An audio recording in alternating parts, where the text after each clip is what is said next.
ॐ श्रीगुरुभ्यो नमः। हरिः ॐ। जातवेदसे सुनवामसो मराति यतो निदहाति वेदः।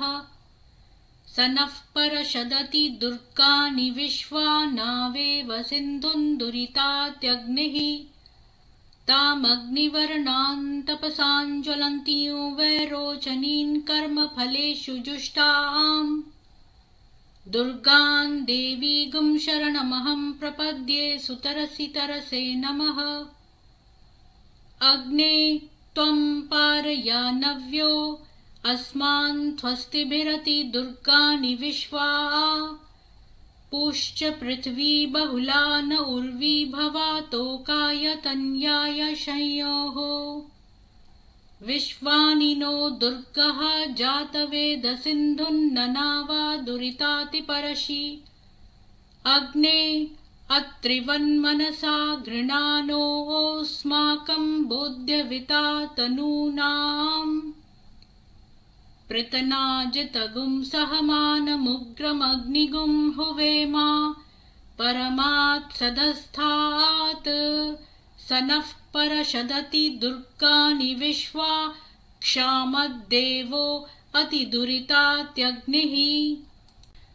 प्रत्नोषिकमीड्यो अध्वरेषु सनाच्च होता नव्यश्च सत्सि। स्वाञ्चा अग्ने तनुवं पिप्रयस्वास्मभ्यं च सौभगमायजस्व। गोभिर्जुष्टमयुजो निषिक्तन्तवेन्द्र विष्णोरनुसञ्चरेमा।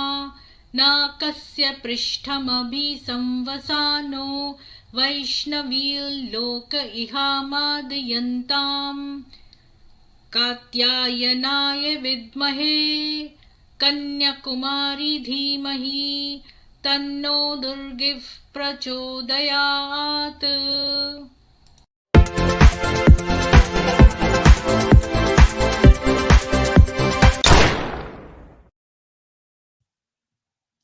सभी को सुप्रभात और जय मां दुर्गा। आज हम वफा सुल्तान जी की किताब अ गॉड हु हेट्स का जो 9th चैप्टर है वो करेंगे। इस्लाम इज़ अ सील्ड फ्लास्क, यानी इस्लाम जो है वो एक सील बंद कुप्पी है। तो मैं आपके साथ शेयर करती हूँ।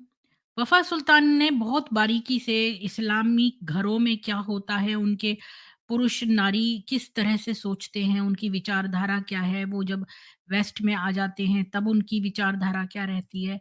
उन्होंने बहुत बारीकी से बहुत अच्छा लिखा है। तो मैं आपके साथ उनका 9वां चैप्टर शेयर करती हूँ, इस्लाम इज़ अ सील्ड फ्लास्क।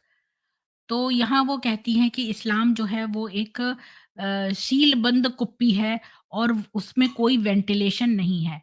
और वो ये गारंटीड करती है अपने को सुरक्षित रखने के लिए गारंटी करती है कि उसका जो जो उसकी आइडियोलॉजी है, जो धारणा है, वो लोहे की तरह कस के जो है लोगों को पकड़ के रखे और एक शोषित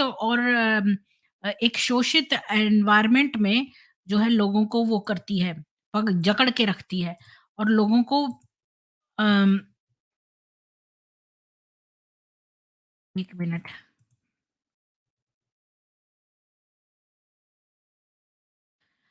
हाँ, तो वो लोगों को एक लोहे की तरह से जकड़ के रखती है, एक बहुत ही शोषित और निरंकुश जो है वो इस तरह की रिलेशनशिप बनाती है सोसाइटी में और एक मनुष्य के बीच में। तो इस्लाम में मनुष्य के पास फ्रीडम नहीं है, कोई स्वतंत्रता नहीं है, ना तो सोसाइटी में ना अपनी कोई प्राइवेसी है।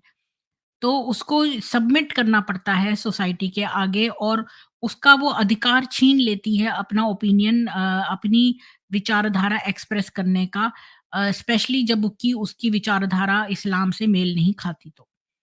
इस्लाम ने ये इस चीज़ से अम, लोगों को महरूम कर दिया है स्वतंत्रता से, अपने लोगों को स्वतंत्रता अपने आप को एक्सप्रेस करने के लिए, अपनी ओपिनियन को एक्सप्रेस करने के लिए ये स्वतंत्रता लोगों से छीन ली है।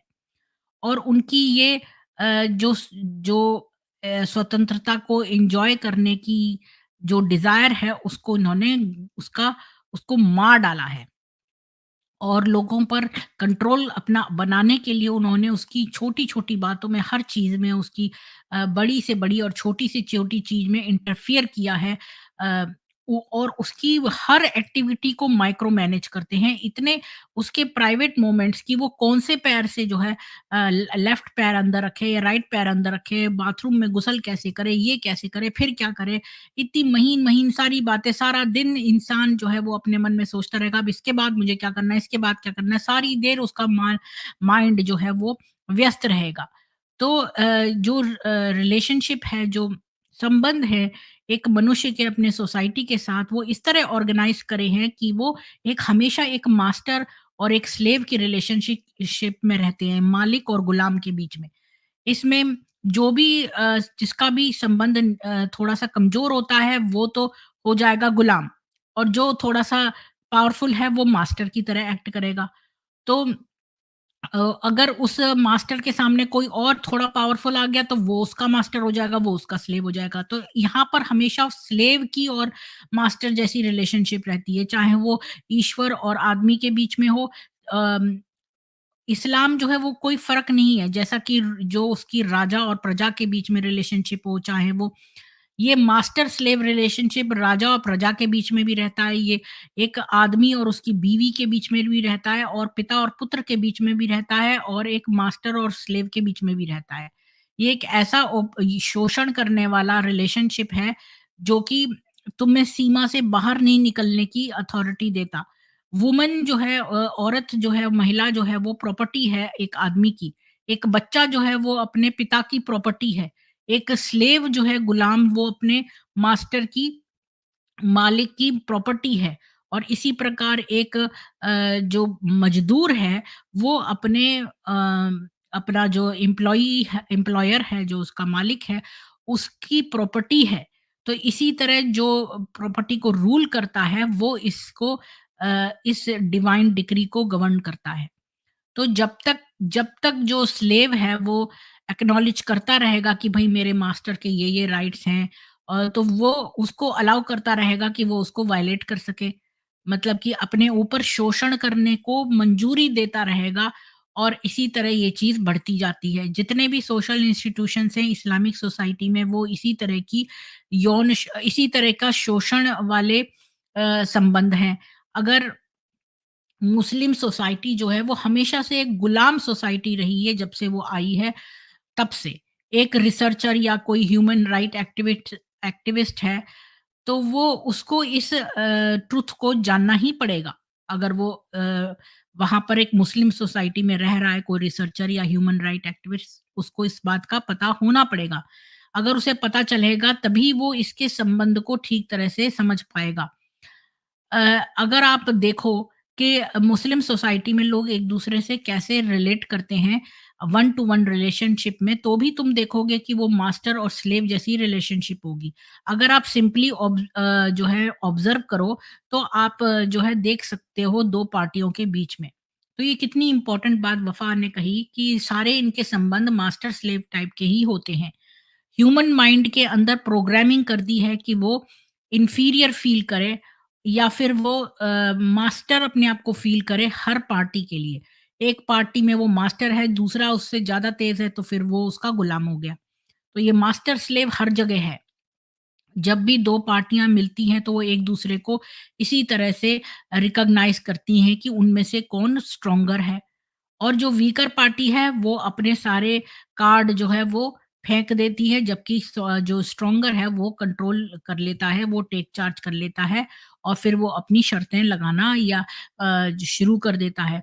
मुस्लिम सोसाइटी के अंदर बहुत थोड़ी-सी रिलेशनशिप्स हैं जो कि म्यूचुअल रिस्पेक्ट पर बेस्ड है, मतलब एक-दूसरे की रिस्पेक्ट पे। अगर आप पर्सनल फ्रेंडशिप को भी देखो, हर एक पार्टी को अपने दूसरे के वीकनेसेस के बारे में, उनकी कमजोरियों के बारे में पता है, और उनकी ताकतों के बारे में पता है। तो जब 2 लोग मिलते हैं, तो वो एक दूसरे को खाली कैलकुलेशन से रिकॉग्नाइज करते हैं कि कौन स्ट्रॉन्गर है, और कौन जो है मास्टर है, और कौन स्लेव है। तो ये कितना सत्य लिखा है कि यहाँ पर इतना बढ़िया इन्होंने लिख दिया है कि ये मास्टर स्लेव चीज़ जो है ये हर किसी से बात करते समय मास्टर स्लेव की वो करते हैं। अभी आपने देखा होगा चैनलों पे ये जो आते हैं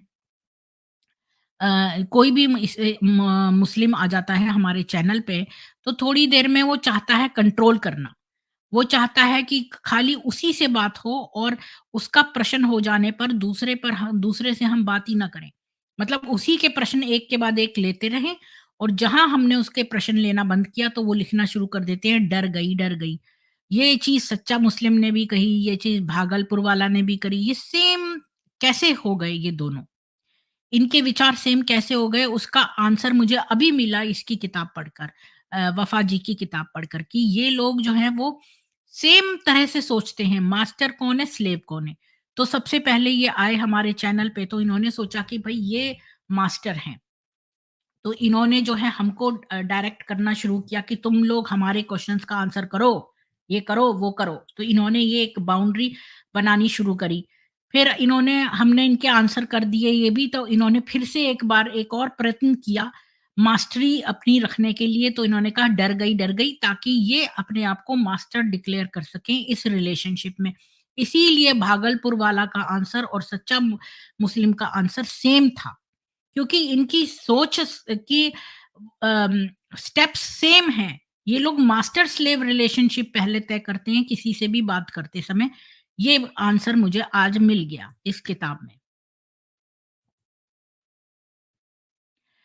अम, अब ये वफ़ा लिखती हैं कि इन्होंने भी ये सच्चाई देखी जब इन्होंने लोगों का व्यवहार देखा, सोशल गैदरिंग्स जो होती थीं, कि भई फलानी मुलाकात या वहाँ पर थोड़े ही मिनट के बाद इन लोगों को पता चल जाता है दूसरा क्या कर रहा है, उसकी फैमिली कौन है, कितना वो अमीर है, धनी है और कौन-सी रिलिजियस डिनोमिनेशन फ़िरके से वो आता है। तो आपका पहला इनकाउंटर जो होगा वही जो है डिसाइड कर देता है कि वो एक दूसरे के प्रति क्या व्यवहार करेंगे। तो कितना भी छोटा डिफरेंस क्यों ना हो दो पार्टियों के बीच में, एक पार्टी हमेशा डोमिनेट करेगी, दूसरी जो है वो हमेशा सबमिट करेगी। बीच का आधा रास्ता कभी भी नहीं होगा।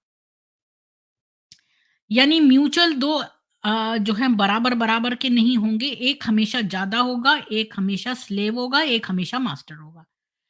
अब एक आदमी, एक मनुष्य जो है इस्लामी मनुष्य, मतलब वो इस्लामी मनुष्य, 2 ऑपोज़िट बातें आ गई, लेकिन एक मुसलमान जो है वो एक मास्टर हो सकता है एक संबंध में और दूसरे के साथ वो स्लेव हो सकता है। तो हर व्यक्ति के साथ उसका मास्टर स्लेव रिलेशनशिप है। और जो स्ट्रेंथ है दूसरी पार्टी की वो डिटरमिन करती है कि कौन-सा रोल जो है वो दोनों में से कौन-सा खेलेगा। अब वफ़ा कहती है कि उसका एक रिश्तेदार जो है वो एक एड था, मतलब सहायक था, एक हाई रैंकिंग ऑफिसर जो सीरियन इंटेलिजेंस में था।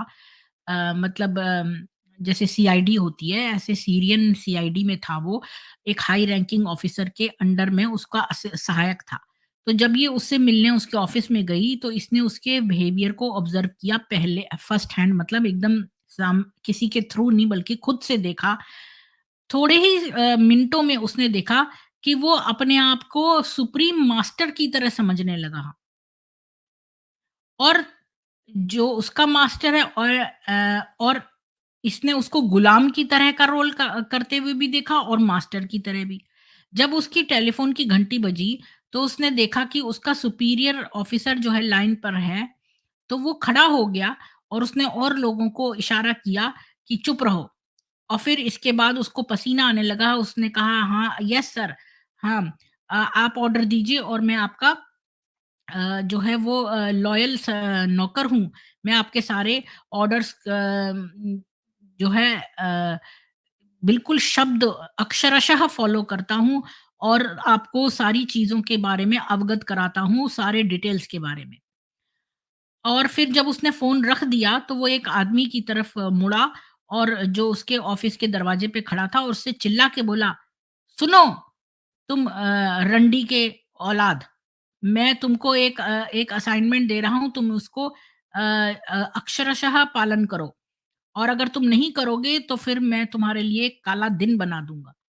तो उस आदमी ने कहा, "यस सर, आप ऑर्डर दीजिए और मैं आपका एक फेथफुल सर्वेंट हूँ।" तो अब कोई भी ये इमेजिन कर सकता है कि भई इंटेलिजेंस apparatus में कहीं भी दुनिया में ये चीज़ हो सकती है। लेकिन ये सच्चाई है मुस्लिम सोसाइटी की। जो भी मुस्लिम हिस्ट्री पढ़ता है अरब सोर्सेस से, तो वो इस ऑपरेसिव नेचर रिलेशनशिप का 2 पार्टियों के बीच में इसके बारे में उसको पता चल जाता है कि कौन-सी पार्टी जो है वो अ, मतलब अब कब वो मास्टर है और कब वो स्लेव है। तो अब ये लिखती है कि आगे जो महीने आए उसमें अमेरिका की आर्मी जो है वो इराक में एंटर हो गई। तो ये उस न्यूज़ को पढ़ती थी, रिपोर्ट्स को अमेरिकन प्रेस की और अरेबिक प्रेस दोनों की तरफ से। और ऐसी ही एक रिपोर्ट में जो सिचुएशन है इराक में, उसमें इसने एक इंटरव्यू पढ़ा जो लॉस एंजेलिस टाइम्स में था, जो कि एक अमेरिकी सैनिक का था। तो अ, अमरीकी सैनिक कहता है कि मैं तो समझता ही नहीं इराकियों को बिल्कुल भी। उसने आर्टिकल में कहा कि लोग आते हैं अप्लाई करने नौकरी के लिए, मैं उनको हेल्प करता हूँ कि वो लाइन में खड़े हों, लेकिन वो हमेशा भीड़ में खड़े होते हैं एक डिसऑर्गेनाइज्ड मैनर में, और जो है जो इंस्ट्रक्शंस दिए जाते हैं उनका पालन भी नहीं करते। जैसे ही कोई इराकी सैनिक आता है तो और उनको एक छड़ी से मारता है, तो फिर वो जो है वेट करते हैं कि भई हमारा टर्न आएगा तब हम करेंगे। तो समझ में नहीं आता कि ये कैसे सोचते हैं। तो ये खाली मतलब डंडे का बल समझते हैं, यानी कि लकड़ी से मारा जाए तब ये लाइन में आएँगे, वरना ये ऐसे ही क्राउड की तरह खड़े रहेंगे। अगर मुँह से बोलो तो ये समझते नहीं हैं। मतलब डंडों लातों के भूत बातों से नहीं मानते, बिल्कुल एग्ज़ैक्टली यही बात लिखी है। तो हर एक इंटरैक्शन जो है वो उसमें एक स्ट्रॉन्ग पार्टी चाहिए और एक वीक पार्टी चाहिए जो उसको रेगुलेट करे उस संबंध को, एक स्ट्रॉन्ग और एक वीक। अच्छा, अगर आप बहुत वफ़ा लिखती है आगे कि जब आप बहुत ही काम तरीके से किसी मुसलमान से बात करें, बड़े शांत प्रिय तरीके से, तो वो आपको वीक समझता है। अच्छा, तभी ये कहता है डर गई, डर गई। अभी मेरे को समझ में आया। मैंने समझ नहीं पाई थी, अभी ये लोग दोनों आके मेरे चैनल पे डर गई बहुत लिख रहे हैं प्राइवेट चैट में, जबकि मैंने तो इनके क्वेश्चंस का आंसर ही दे दिया। क्योंकि ये लोग जितना ज़ोर-ज़ोर से कोई चिल्ला के बात करे, उसको सोचते हैं ये बड़ा स्ट्रॉन्ग है। वफ़ा सुल्तान ने पहले भी लिखा था कि इसकी माँ आस-पास जो मस्जिदों के मौलवी होते थे, तो वो बेस्ट मौलवी उसको मानती थी जो ज़ोर से चिल्ला-चिल्ला के बोलता है। जितना ज़्यादा ज़ोर से बोलेगा, उतना ज़्यादा ये पावरफुल मानते हैं उसको। और जो बड़ी शांति से कोई बात करे तो उसको ये समझते हैं ये वीक है। जैसे साहिल को समझेंगे वीक है और एडम को समझेंगे कि ये स्ट्रॉन्ग है। तो ये इनको पता चला। मुझे भी हाँ, बिल्कुल मेरे को शोभा जी मुझे भी अभी पता लगा इस बात का कि ये लोग आराम से बात करने वाले व्यक्ति को कमज़ोर समझते हैं। अच्छा, अमेरिकन जो लोग हैं वो कहते हैं कि बहुत सॉफ्टली बोलो, मतलब आराम से बोलो और बहुत बड़ा डंडा रखो। बोलो आराम से और डंडा बड़ा रखो। लेकिन अनफॉर्चुनेटली ये मुसलमानों के साथ नहीं डील किया जा सकता इस तरह। क्योंकि मतलब ये लोग अगर हम इनसे सॉफ्टली बात करें तो ये उसको कमज़ोरी का निशान समझते हैं। तो अम, ये ज़्यादा एप्रोप्रिएट है कहना कि मुसलमान के साथ बात करो तो फ़ोर्सफुली बात करो और एक बड़ा डंडा रखो। फ़ोर्सफुली बात करो और बड़ा डंडा रखो, ये कहना ज़्यादा अच्छा है बजाए ये कहने के कि सॉफ्टली बात करके बड़ा डंडा रखो। ये अमेरिकन सोसाइटी के लिए तो हो सकता है, लेकिन ये मुसलमान सोसाइटी में आपको फ़ोर्सफुली बोलना है। अ अगर ऐसा नहीं करोगे तो आप वीक पार्टी बन जाओगे, इसका मतलब आप हार गए। डेमोक्रेसी जो है वो ऐसी सोसाइटी में नहीं फैल सकती अम, जब तक कि इन दोनों ही तरह के लोगों को री-एजुकेट ना कर दें। क्योंकि वो लोग काम ही नहीं कर सकते बिना मास्टर और स्लेव रोल प्ले करे। और ये लोग इस सोसाइटीज़ में हमेशा एक रोल या दूसरा रोल जो है अज़्यूम करने को तैयार रहते हैं। इनको सीखना है कि मनुष्य जो ह्यूमन बीइंग है वो कैसे काम करते हैं, बजाय इसके कि वो एक दूसरे के गुलाम हो जाएं। इनको ये सीखना है कि प्रॉपर रिलेशनशिप, प्रॉपर संबंध क्या है, जहाँ पर हर पार्टी एक दूसरे की रिस्पेक्ट करे, एक दूसरे के राइट और रिस्पॉन्सिबिलिटी समझे और दूसरों के राइट्स के ऊपर इन्फ्रिंज न करें, मतलब उनके राइट्स को दबाए ना, और म्यूचुअल रिस्पॉन्सिबिलिटी के क्लेम को जो है उससे बचे ना। अब मोहम्मद जो है वो अपनी अथॉरिटी एस्टेब्लिश करने के लिए, दूसरों पर थोपने के लिए, उसने ये एक तरह का अनईज़ जो है ना, जिसको कहते हैं एक अशांति सी जो है अपने अनुयायियों के दिलों में फैला दी, ताकि उसने ओबीडियंस को जो है वो ईश्वर अल्लाह के साथ जोड़ दिया और अपने साथ, कि मतलब कि अ, ये लोग जितना ओबे करेंगे अल्लाह को और नबी को, वो जो है शांति है। फिर इसने एक थर्ड पार्टी भी ऐड कर दी इस होली डुअलिटी में। डुअलिटी किसकी? अल्लाह और उसके नबी की। इसमें एक और थर्ड पार्टी है, जो कि रूलर की पार्टी है, जो कि एक पूरे फ्लॉक को कंट्रोल करे। तो मोहम्मद जो है उस वो समझ गया कि रूलर ही लिंक है उसके बीच में और जनता के बीच में। इसलिए उसने इस बात पर फोकस किया कि भाई रूलर को तुम आज्ञा का पालन करो, रूलर की आज्ञा का पालन करो। और उसने एक हदीथ भी दी, कुरान नहीं, सॉरी, कुरान की आयत भेजी 459, जो कहती है कि जो भी यानी मोहम्मद को की आज्ञा का पालन करता है वो अल्लाह का पालन करता है, और जो मेरे अमीर का यानी कि रूलर का पालन करता है वो मेरा आज्ञा का पालन करता है, और जो मेरे को मेरी आज्ञा का उल्लंघन करता है वो अल्लाह की आज्ञा का उल्लंघन करता है, और जो मेरे अमीर का यानी रूलर का आज्ञा का उल्लंघन करता है वो मेरी आज्ञा का उल्लंघन करता है। तो इसके कन्फर्मेशन में ये वर्ष जो है, ये अ, ये हमेशा वफ़ा सुल्तान कहती है कि आयत कहाँ से गिर रही है, ये पहाड़ के ऊपर से गिरती हुई आ गई। ये हमेशा इस स्टाइल में लिखती है कि एक आयत जो है वो रोल डाउन कर गई माउंटेन टॉप से, कि भई अम ओबे अल्लाह को ओबे करो और उसके नबी को, और जो भी अथॉरिटी में हैं तुम्हारे बीच में उनको ओबे करो। ये है कुरान की 459 आयत, कि अल्लाह उसके नबी की भी आज्ञा का पालन करो और जो अथॉरिटी में है उसकी आज्ञा का पालन करो। तो इसका मतलब है कि जो भी अथॉरिटी में है तुम्हारे बीच में, मतलब कि अ, तुम्हारे रूलर्स, अब ये एंश्योर करने के लिए कि मुसलमान जो हैं हमेशा अपने रूलर्स को जो है वो आज्ञा का पालन करेंगे बिल्कुल इम्प्लिसिटली और बिना किसी हिचक के, तो मोहम्मद ने उनको एक हदीत में कहा कि भाई अपने अमीर का पालन करो, वो तुम्हें कोड़े मारे और तुम्हारी जमीन हड़प ले तब भी उसकी आज्ञा का पालन करो। क्योंकि उसने उसको डर था कि कुछ मुसलमान जो हैं वो ऐसी अनक्वेश्चनेबल ओबीडियंस जिसकी कि आप जिस पर एक प्रश्न नहीं उठा सकते, ऐसे अंधा पालन में कोई ना कोई जो है रिबल कर जाएगा, तो उसने जल्दी से ये वाली हदीत निकाल दी कि भाई तुम चाहे वो रूलर तुमको कोड़े भी क्यों ना मारे और तुम्हारी प्रॉपर्टी भी छीन ले तब भी उसको ओबे करो। तो उसने इस बात को जस्टिफाई किया एक और हदीथ में कि अगर कोई रूलर जो है वो अपना जजमेंट देता है बहुत सोचने के बाद और उसका डिसीजन जो है वो सही है, तो फिर उसको 2 बार इनाम मिलता है।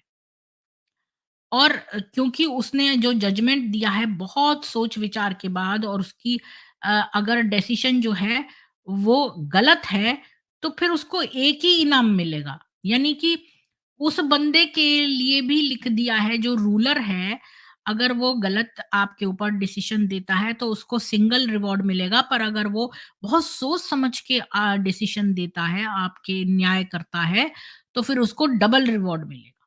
अगर वो सही है तो डबल मिलेगा, अगर वो गलत है तो एक ही सिंगल रिवॉर्ड मिलेगा। यानी रिवॉर्ड मिलेगा गलत डिसीजन पे भी। तो मोहम्मद जो है वो मुसलमानों को ये फोर परसुएड कर रहा था कि जो रूलर है वो बहुत टाइम सोचेगा और डिसीजन पे आएगा बहुत सोचने के बाद।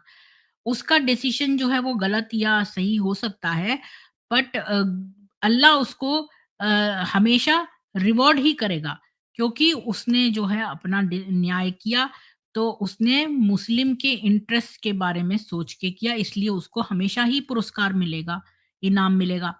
और अगर उसने राइट डिसीजन किया तो उसको अल्लाह जो है डबल देगा, और अगर उसने गलत डिसीजन लिया तो उसको एक ही रिवॉर्ड, एक ही इनाम मिलेगा। अब जब सद्दाम हुसैन ने जला दिया जो कुर्द थे, जो नॉर्थ इराक में रहते थे, कुर्द को केमिकल से, और उसने शियाओं को दक्षिण में जो शिया रहते थे उनको भी जला दिया, तो तो इसका मतलब उन्होंने कोई भी क्राइम नहीं किया। मुस्लिम रिलीजियस लॉ के अंतर्गत उन्होंने कोई भी क्राइम नहीं किया है। शरिया के मुताबिक वो एक रूलर है, तो उसका जो डिसीजन है बर्न करने का, एक्सटर्मिनेट करने का, उसका ये डिसीजन है। उसकी ओनली पनिशमेंट मोहम्मद के लॉ में ये है कि उसको जो है वो अल्लाह एक ही इनाम देगा, 2 नहीं देगा, डबल नहीं देगा। अगर उसने गलत डिसीजन किया है तब, पर कौन बताएगा कि गलत है कि सही? भाई ये हो सकता है कि ये इंटरेस्ट में हो इस्लाम के, और मुसलमानों को बर्न करना, इराकी कुर्दों को, क्योंकि ये लोग तो इस तरह से देखते हैं कि मुसलमानों के इंटरेस्ट में क्या है, ये नहीं देखते कि ह्यूमैनिटी के इंटरेस्ट में क्या है, ये मुसलमानों के इंटरेस्ट में देखते हैं। तो ये डिसीजन कुर्दों को जलाना, शियाओं को जलाना, क्या ये डिसीजन मुसलमानों के हक में था? अब कभी भी हिस्ट्री ऑफ इस्लाम में, जिसका कि एक मुस्लिम क्लेरिक है, उसने कभी प्रोटेस्ट नहीं किया मुसलमान रूलर के एक्शंस पे। क्यों?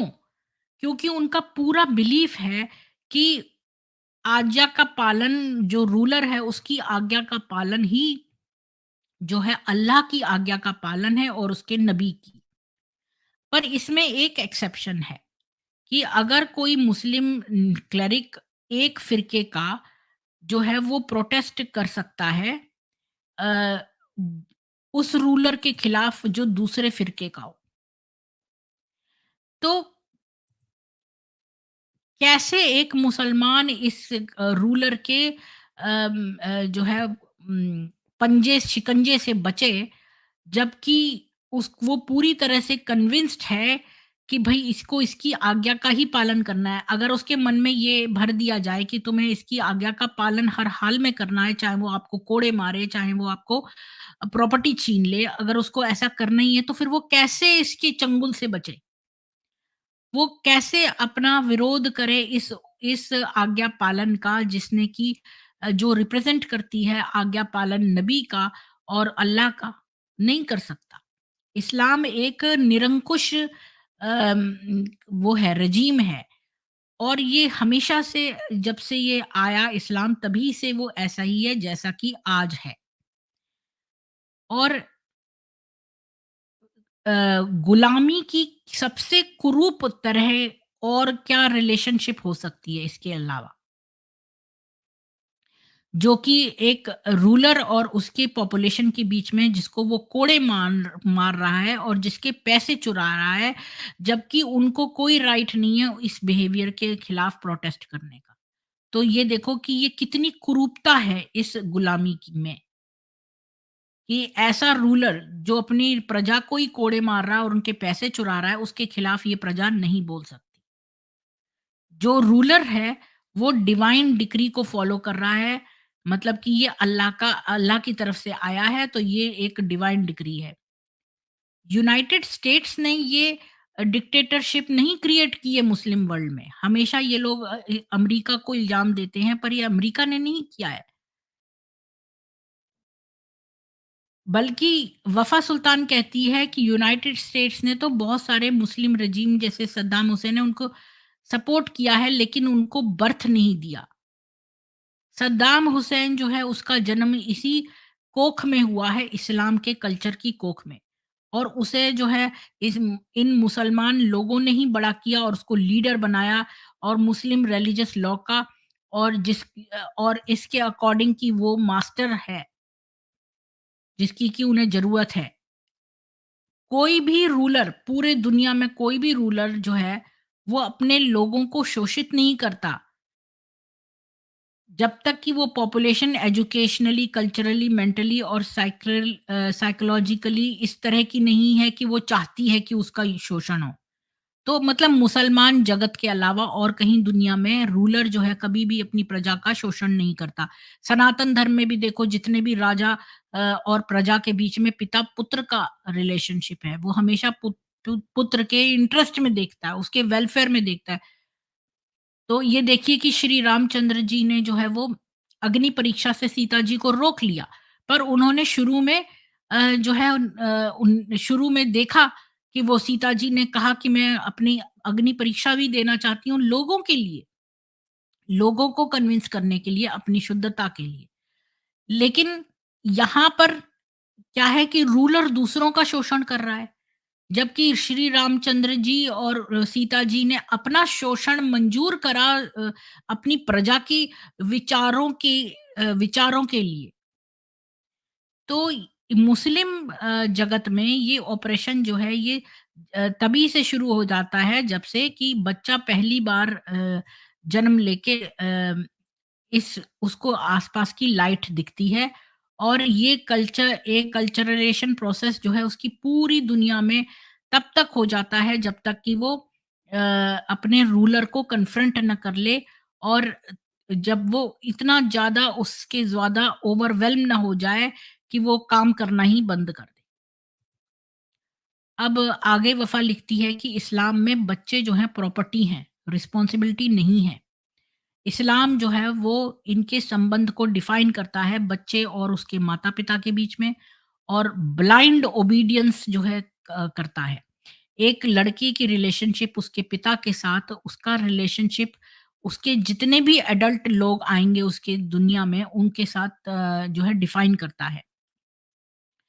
क्योंकि वो पिता और पुत्र का जो रिलेशनशिप है वो स्ट्रीट पे भी आ जाता है, वो मॉस्क में आ जाता है, वो उसके स्कूल में आ जाता है, और जितने भी इंस्टीट्यूशन है सोसाइटी के, वहाँ वो सिमिलर रिलेशनशिप्स बनाता है, जिसमें कि वो ऐसा महसूस करता है कि उसको ओबे करना है हर एक को जो उससे बड़ा है और उससे ज़्यादा इम्पोर्टेंट है।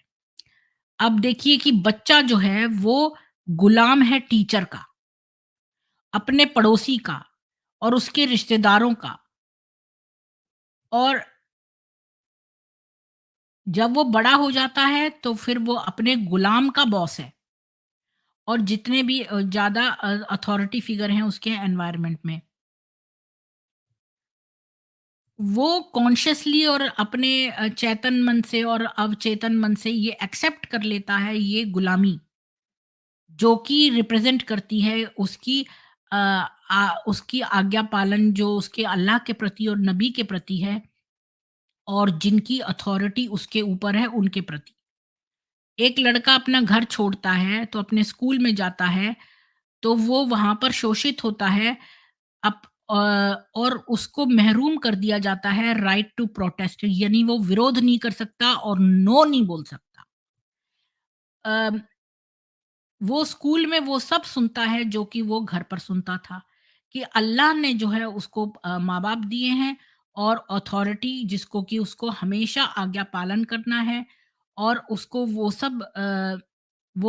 वो अनुकरण करता है जो कि उसने घर में सीखा है। और उसके अंदर ये सारी चीज़ें इस तरह से भरी जाती हैं कि वो कोई प्रश्न नहीं उठा सकता, और अगर वो प्रश्न उठाएगा तो वो एक हिंट हो जाएगी थ्रेट की, जो कि इस आज्ञा पालन में रुकावट बने। तो इस्लाम जो है अ, वो फादर की रिस्पॉन्सिबिलिटी बस इतनी समझता है कि उसको बेटे के प्रति सारी रिलीजियस ऑब्लिगेशन की उसे इसको दीन में डालना है, दीन की के प्रति जो फर्ज है वो बताना है। मोहम्मद ने अपने हदीथ में कहा है कि बच्चों को अपनी नमाज़ पढ़ना सिखाओ 7 साल की उम्र से और उनको मारो। अगर वो नमाज़ पढ़ने में मना करें तो 10 साल के हो जाएँ तो उनको मारना शुरू कर दो। अब यहाँ हम फिर देखते हैं ये एक शोषित वाली रिलेशनशिप है जो कि आदमी और अल्लाह के बीच में आ गई कि अगर कोई आदमी प्रे नहीं करता खुद से तो फिर उसको करवाया जाए जबरदस्ती। अब वफ़ा लिखती है कि उसकी एक मुस्लिम ईरानी फ्रेंड है जो कि यहाँ पर अमेरिका में रहती है। उसका उसकी एक मुस्लिम ईरानी फ्रेंड है जो कि अमेरिका में रहता है और वो बहुत डिप्रेशन से सफ़र करता है और बहुत सारे साइकोलॉजिकल डिसऑर्डर्स हैं जो जिनके की अभी तक ट्रीटमेंट नहीं है हो आए हैं, उनसे सफ़र करता है। एक बार उसने ये सारे इश्यूज़ डिस्कस करे वफ़ा के साथ और उसने वफ़ा को बताया कि उसका बचपन इसको फिर अभी तक याद है। उसको तंग करता है जबकि वो 7 साल का था, उसका पिता उसको 5 बजे सुबह उठा देता था फ़ज्र की नमाज़ के लिए और उनके यहाँ कोई बाथरूम नहीं था। तो फिर उनको घर से बाहर ये लोग बहुत ठंडे इलाके में रहते थे, तो वहाँ सब 0 टेम्परेचर और 0 डिग्री टेम्परेचर में और वो उसको बाहर भेज देता था। वहाँ पर वो एब्लूशन करता था मतलब पानी से, तो एक कुआँ था जो उनके घर के पास था और वहाँ से तो ये कहता है कि एक बार इसने अपनी बाँह जो है उसमें डिप कर दी एक बाल्टी में जो कि वो जो है उससे खींच के लाया तो उसमें बस बाल्टी में इसने नहाया-वाया नहीं बस अपना हाथ डिप कर दिया और फिर जल्दी से घर की ओर भागा, अपने पिता को बताने कि भई उसने सारा कुछ गुसल कर लिया है। लेकिन वो उसको खिड़की से देख रहा था। तो उसने अपनी चमड़े की बेल्ट उतारी और उसको इतना मारा निर्दयता सा कि इसकी माँ ने दूर से देखा तो उसने ज़ोर-ज़ोर से रोने लगी क्योंकि ये बहुत ज़ोर से चीख रहा था। तो इसकी इरानियन फ्रेंड बोलता है कि मैं अल्लाह से इतनी नफ़रत करता हूँ जितना ज़्यादा नफ़रत करता हूँ जितनी नफ़रत मैं अपने पिता से करता हूँ। और मेरे पिता और मैं दोनों ही विक्टिम हैं इस क्रिमिनल अल्लाह के। सद्दाम हुसैन भी उसका विक्टिम था। क्या सद्दाम हुसैन नहीं कन्विंस था कि वो अल्लाह को रिप्रेजेंट करता है और नबी को इस पृथ्वी पर। क्या वो ये नहीं मानता था कि कुर्द और शिया जो हैं वो उनको क्रश कर देना चाहिए क्योंकि उन्होंने उसकी आज्ञा का पालन नहीं किया है?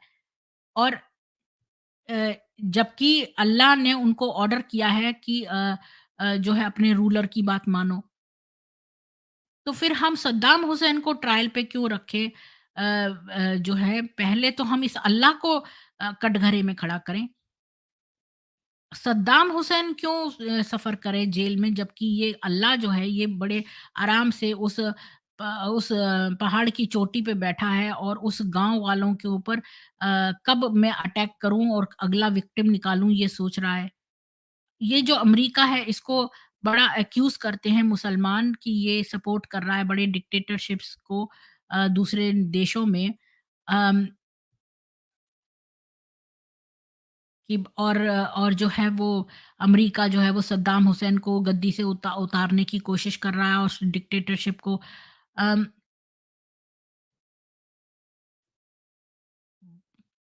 ये कह रही है 1 मिनट।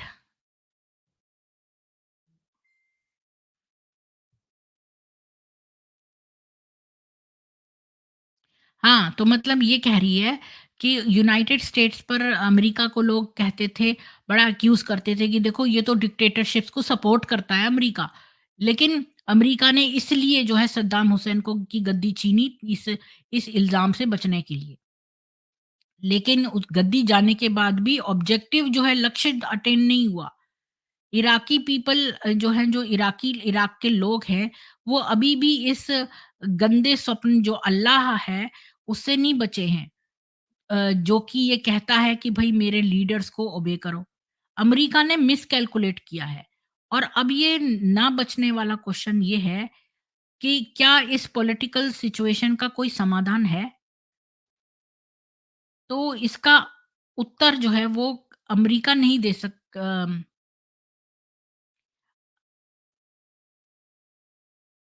कि मतलब अमेरिका खाली रिप्लाई दे ही नहीं सकता बल्कि उसको देना भी चाहिए। अब ये वफ़ा खा पॉलिटिकल और मिलिट्री एस्पेक्ट्स की बातें नहीं कर रही है, क्योंकि ये कोई पॉलिटिशियन नहीं है और इसको मिलिट्री कंस्ट्रेंट्स नहीं पता। लेकिन ये फ़र्मली विश्वास करती है कि ये अमेरिका के इंटरेस्ट में है कि ये इसको रिड्रेस को बैलेंस को रिड्रेस करे। मतलब कि इस बैलेंस बनाने को अपील करे, मतलब उसकी तरफ ध्यान दे।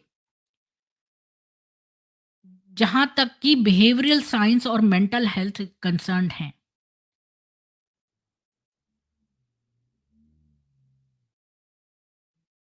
अगर अमेरिका का लक्ष्य ये था कि वो डेमोक्रेसी फैलाए अरब देश में, अ, ताकि उन्होंने जितनी भी डिक्टेटरशिप अभी तक सपोर्ट करी है उसको दूर करने के लिए, तो फिर एक क्वेश्चन हमें पूछना चाहिए कि हम कैसे ये डेमोक्रेसी उन लोगों पर थोप सकते हैं जो कि पिछली 14 सेंचुरी से ये विश्वास करते हैं कि ये एक अल्लाह की तरफ से ये एक आयत है, कि आपको अपने रूलर्स को ओबे करना है, जबकि ये रूलर हैं जो इनके राइट्स को हमेशा वायलेट कर रहे हैं।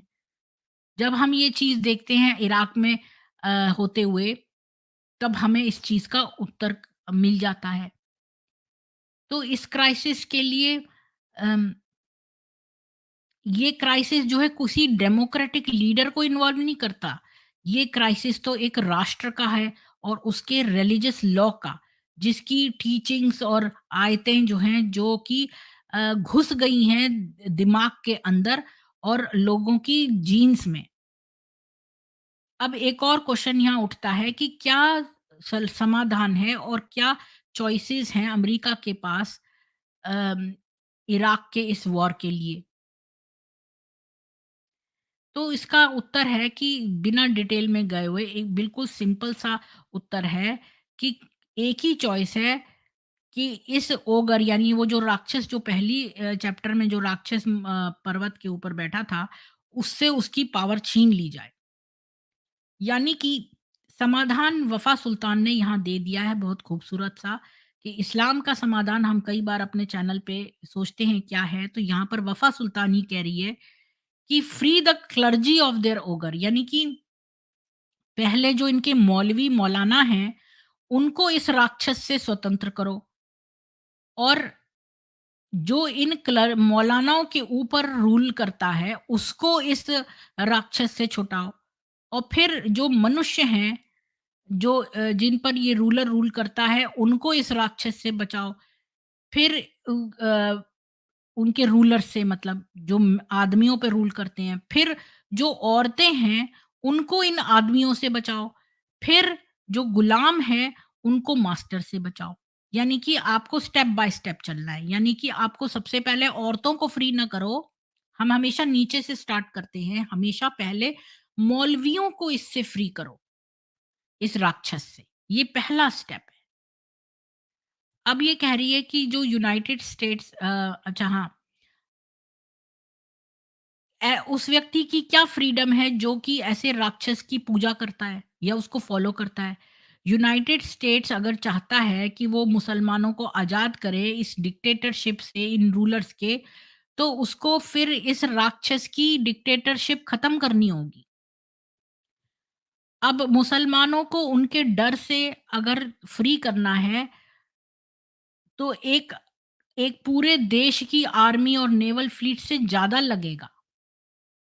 इसमें सर्विसेज़ चाहिए मेडिकल और साइंटिफिक लैबोरेटरीज़ की और उनके एक्सपर्ट्स की जो बिहेवियरल साइंस में, सोशल साइकोलॉजी में और सोशियोलॉजी में डील करते हैं। बहुत सारे पॉपुलर साइकोलॉजिस्ट हैं जैसे doctor Wayne Dyer, doctor Phil McGraw, जो कि रिसर्च कर रहे हैं उनके कॉलेजेस और यूनिवर्सिटीज़ में। उनको हमें उनकी हेल्प लेनी पड़ेगी इन मुसलमानों को उनके राक्षसों से पीछा छुड़ाने के लिए। ये एक्सपर्ट हैं बिहेवियरल साइंस के और साइकोलॉजी के, और इनको इनमें इनके प्रपोज़ल में आना चाहिए साइंटिफिक और एथिकल एक्यूरेसी। अ, पॉलिटिकली करेक्टनेस होनी ज़रूरी नहीं है, उसको हम खिड़की से बाहर फेंक सकते हैं। बहुत सारे साइकोलॉजिस्ट और बिहेवियरल साइंस एक्सपर्ट्स हैं यूनाइटेड स्टेट्स में जिन्होंने स्टडी किया है बच्चों का बिहेवियर कैसे अफेक्टेड होता है हिंसा से, जो कि वो टीवी पे देखते हैं। और उन्होंने दोनों के बीच में एक कोरिलेशन यानी एक संबंध पाया है। लेकिन वफ़ा लिखती है कि इसने क्लोज़ली ऑब्ज़र्व किया है अ, कि बहुत सारे लोग क्या चूज़ करते हैं स्टडी करने के लिए। तो इसने पाया कि ये कभी भी इनके अंदर ये डिज़ायर नहीं होता इस चीज़ को इन्वेस्टिगेट करने का कि nature of relationship between violence and reading matter. मतलब टीवी के ऊपर हिंसा देखने से बच्चों में क्या असर होता है, इस पर तो सबने किया है। पर वायलेंस पढ़ने से लोगों में क्या होता है, इस पर नहीं किया। क्योंकि कुरान में बहुत सारी आयतों में वायलेंस ही वायलेंस दी हुई है। तो जो भी कुछ कहा गया है पास्ट में और जो भी फ्यूचर में कहा जाएगा कि जो रोल ऑफ टेलीविज़न क्या है एक एक व्यक्ति के कन्विक्शंस के लिए, तो ये समझती है कि वो रोल उसने दिया ही नहीं है जो इम्पोर्टेंट रोल किताबों ने दिया है। और स्पेशली जब ये किताब रिलीजियस हो और जो कि एक सोल सोर्स है, मतलब एक अकेला सोर्स है नॉलेज के लिए बच्चों का, जो कि बेडैज़ल हो जाते हैं इसको पढ़ने के बाद। अब इसमें कोई शक और शुबा नहीं है कि जो हिंसा आती है बच्चों के अंदर अमेरिका में या वेस्टर्न सोसाइटी में, वो बहुत ही डेंजरस फिनोमिना है और लोगों को ये पढ़ने लायक है और उसको सीरियस कंसिडरेशन देना चाहिए। लेकिन कोई भी सोसाइटी में जो डेंजर इस्लामिक टेररिज्म रिप्रेजेंट करता है, ये कहीं ज़्यादा है कंपैरिज़न में, जो डेंजर इस्लामिक टेररिज्म प्रेज़ेंट करता है।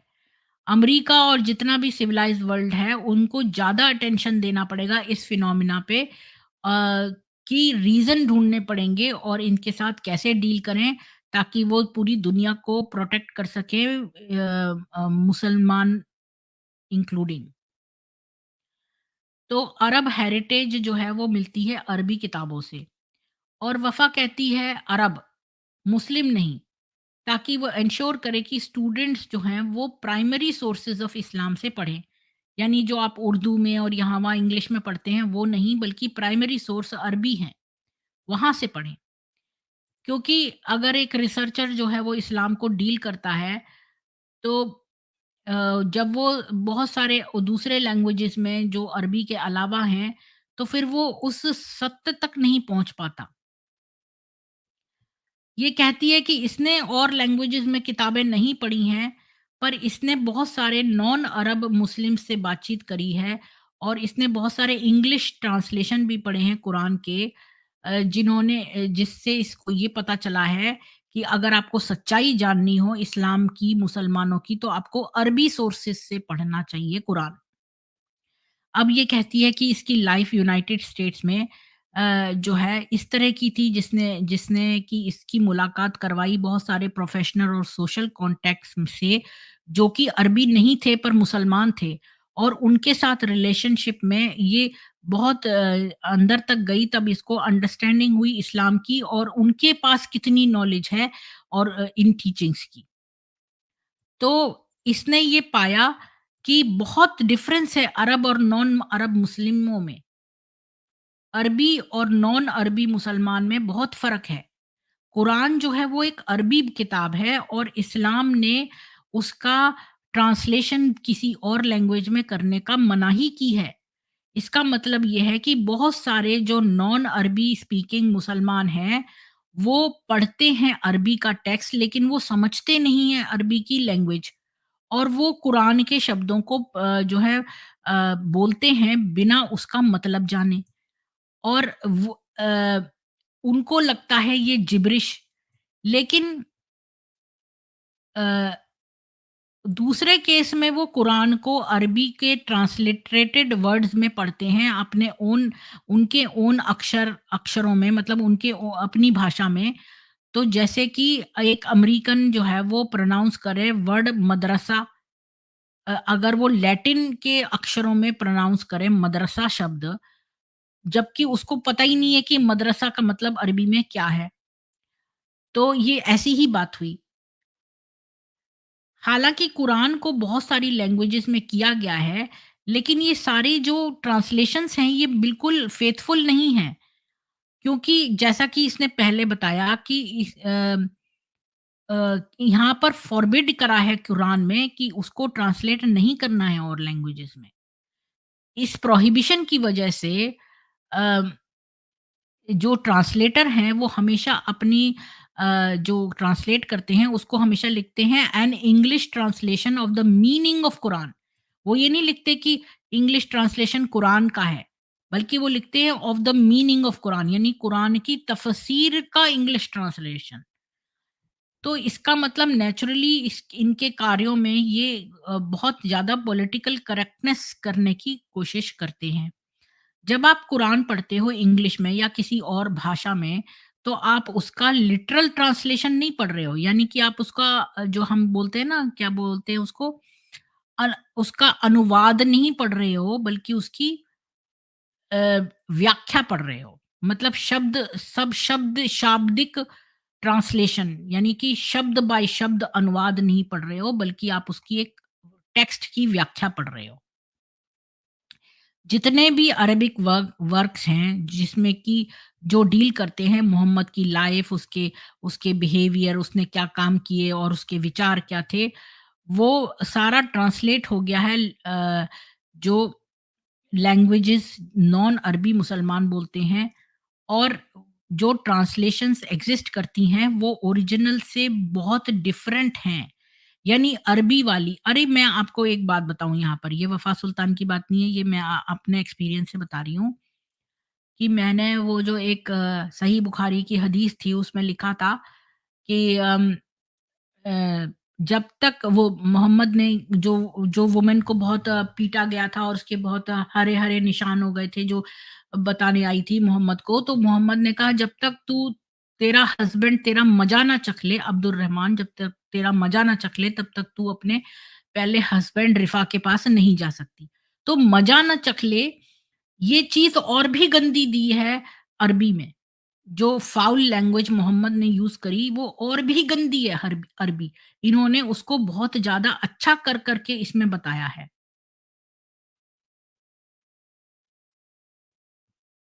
तो अभी मैं कंटिन्यू करती हूँ, तो अरबी में ज़्यादा बुरा है।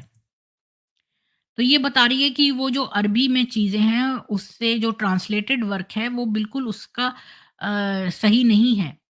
जो काम है वो एब्रिज कर दिए गए हैं, शॉर्ट कर दिए गए हैं, और उनका ट्रांसलेशन भी जो है वो मॉरली सूटेबल और एक्सेप्टेबल कर दिया गया है। तो ये कह रही है कि एक बार इसका काम से इसको का कॉन्टैक्ट हुआ 3 नॉन अरबी मुस्लिम डॉक्टरों से। तो ये इनका जॉब इस तरह का था कि इनको बहुत घंटे साथ गुज़ारने थे। और फिर हम काफ़ी सारी डिस्कशन करने लगे इस्लाम पे, उसकी टीचिंग्स पे। तो ये बहुत चकित हो गई जब इसने कई सारे फैक्ट्स सुने उनके बातचीत से, कि उनकी जो नॉलेज इस्लामिक की टीचिंग की थी वो बहुत लिमिटेड थी और बहुत डिफरेंट थी जो इसकी अपनी थी।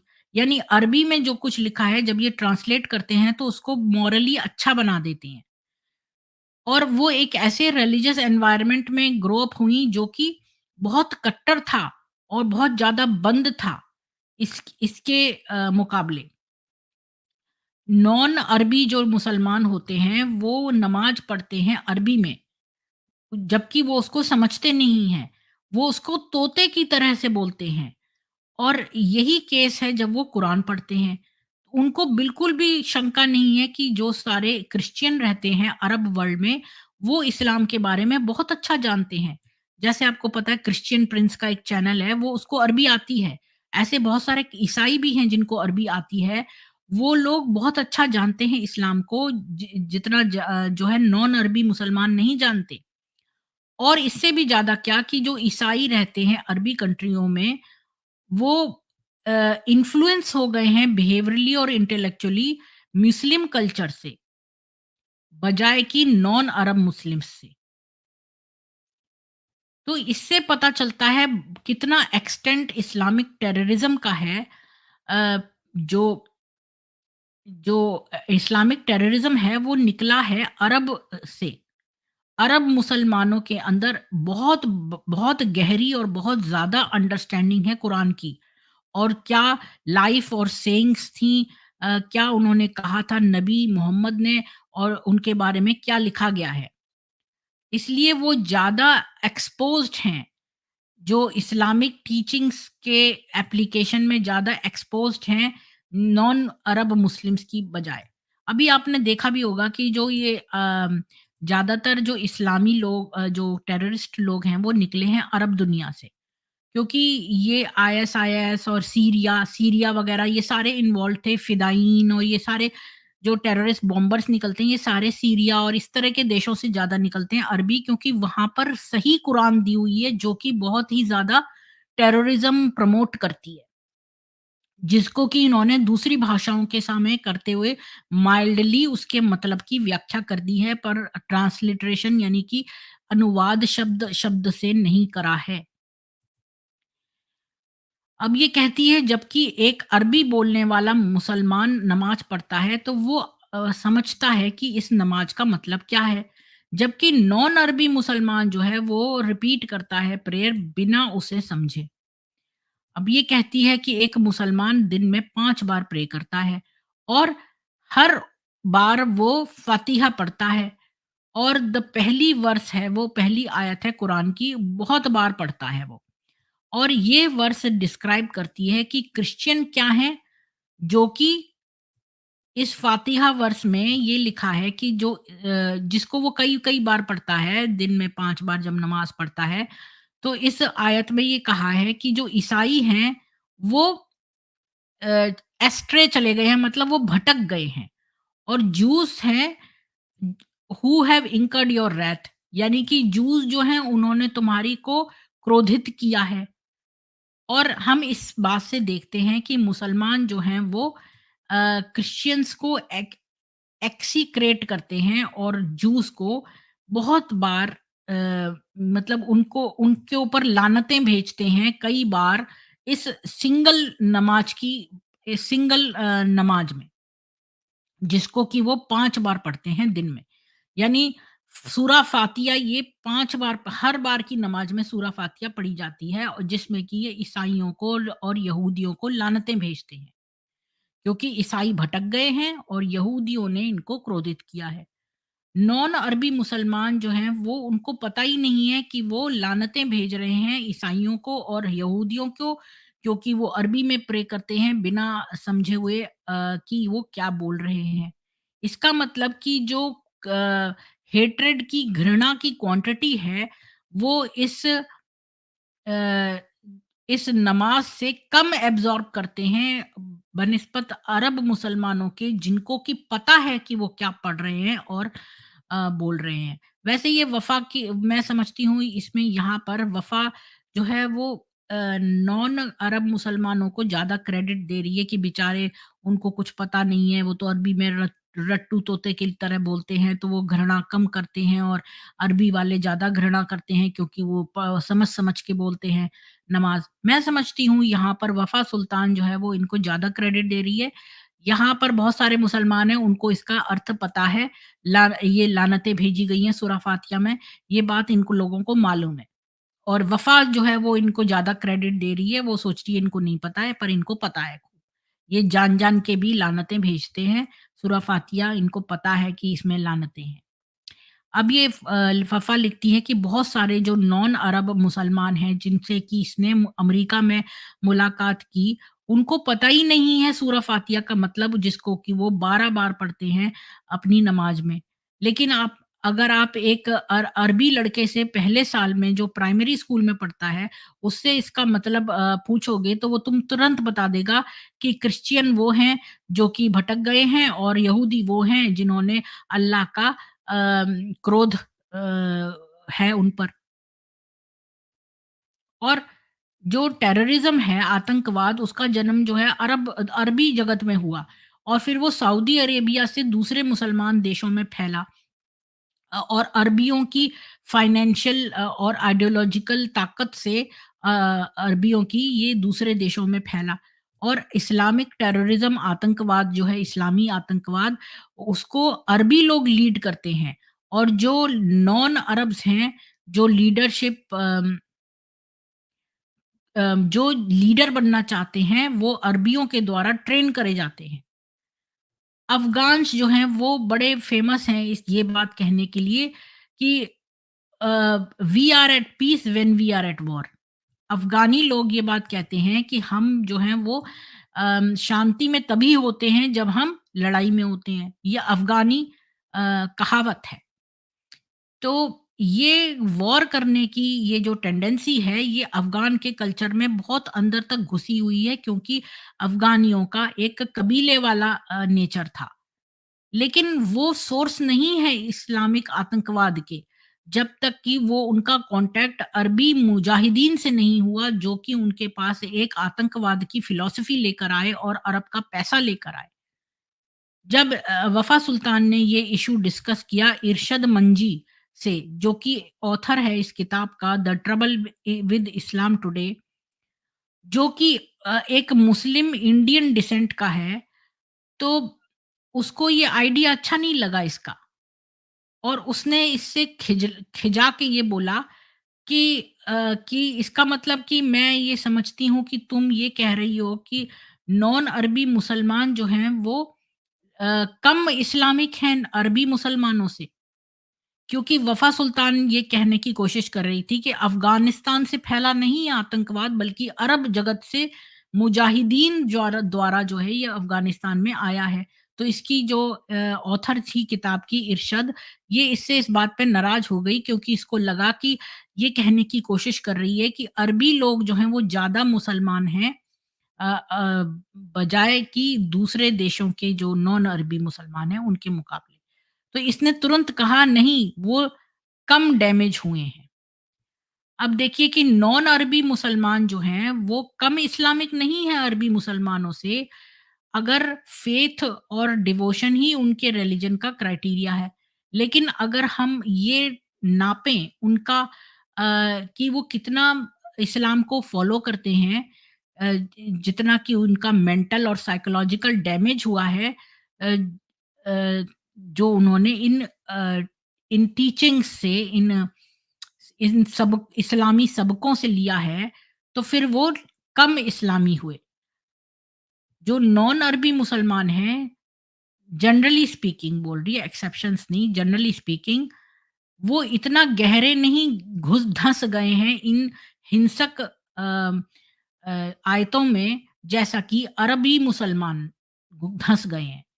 तो ये कहती है कि ये डिनाई नहीं कर रही है कि जो नॉन अरबी मुसलमान हैं, जिनको कि बहुत टीचिंग्स पता है इस्लाम की और वो उनको बहुत ज़्यादा अप्लाई करते हैं, बहुत अरबी मुसलमानों की अपेक्षा भी अप्लाई कर रहे हैं, बल्कि ये सिंपली एक बात बता रही है मेजॉरिटी ऑफ केसेस में इस्लामिक टीचिंग्स जो हैं वो ज़्यादा धँस गई हैं अरबी मुसलमानों के दिमाग में बनिस्बत नॉन अरबी मुसलमानों के।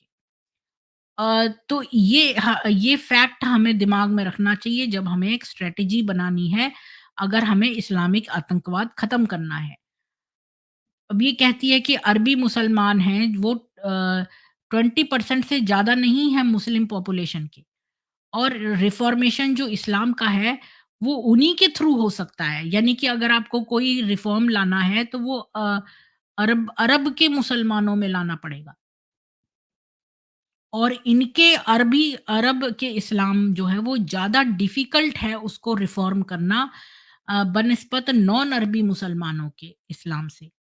लेकिन वो ज़्यादा इम्पोर्टेंट है क्योंकि वो वहीं से सोर्स है जहाँ से कि वो फूट रहा है आतंकवाद। तो ये टास्क लेना पड़ेगा कि जब इससे पहले कि अरब फंड करें और अपना अरबी इस्लाम पूरी दुनिया में फैलाएं जैसा कि उन्होंने अफगानिस्तान में फैलाया है।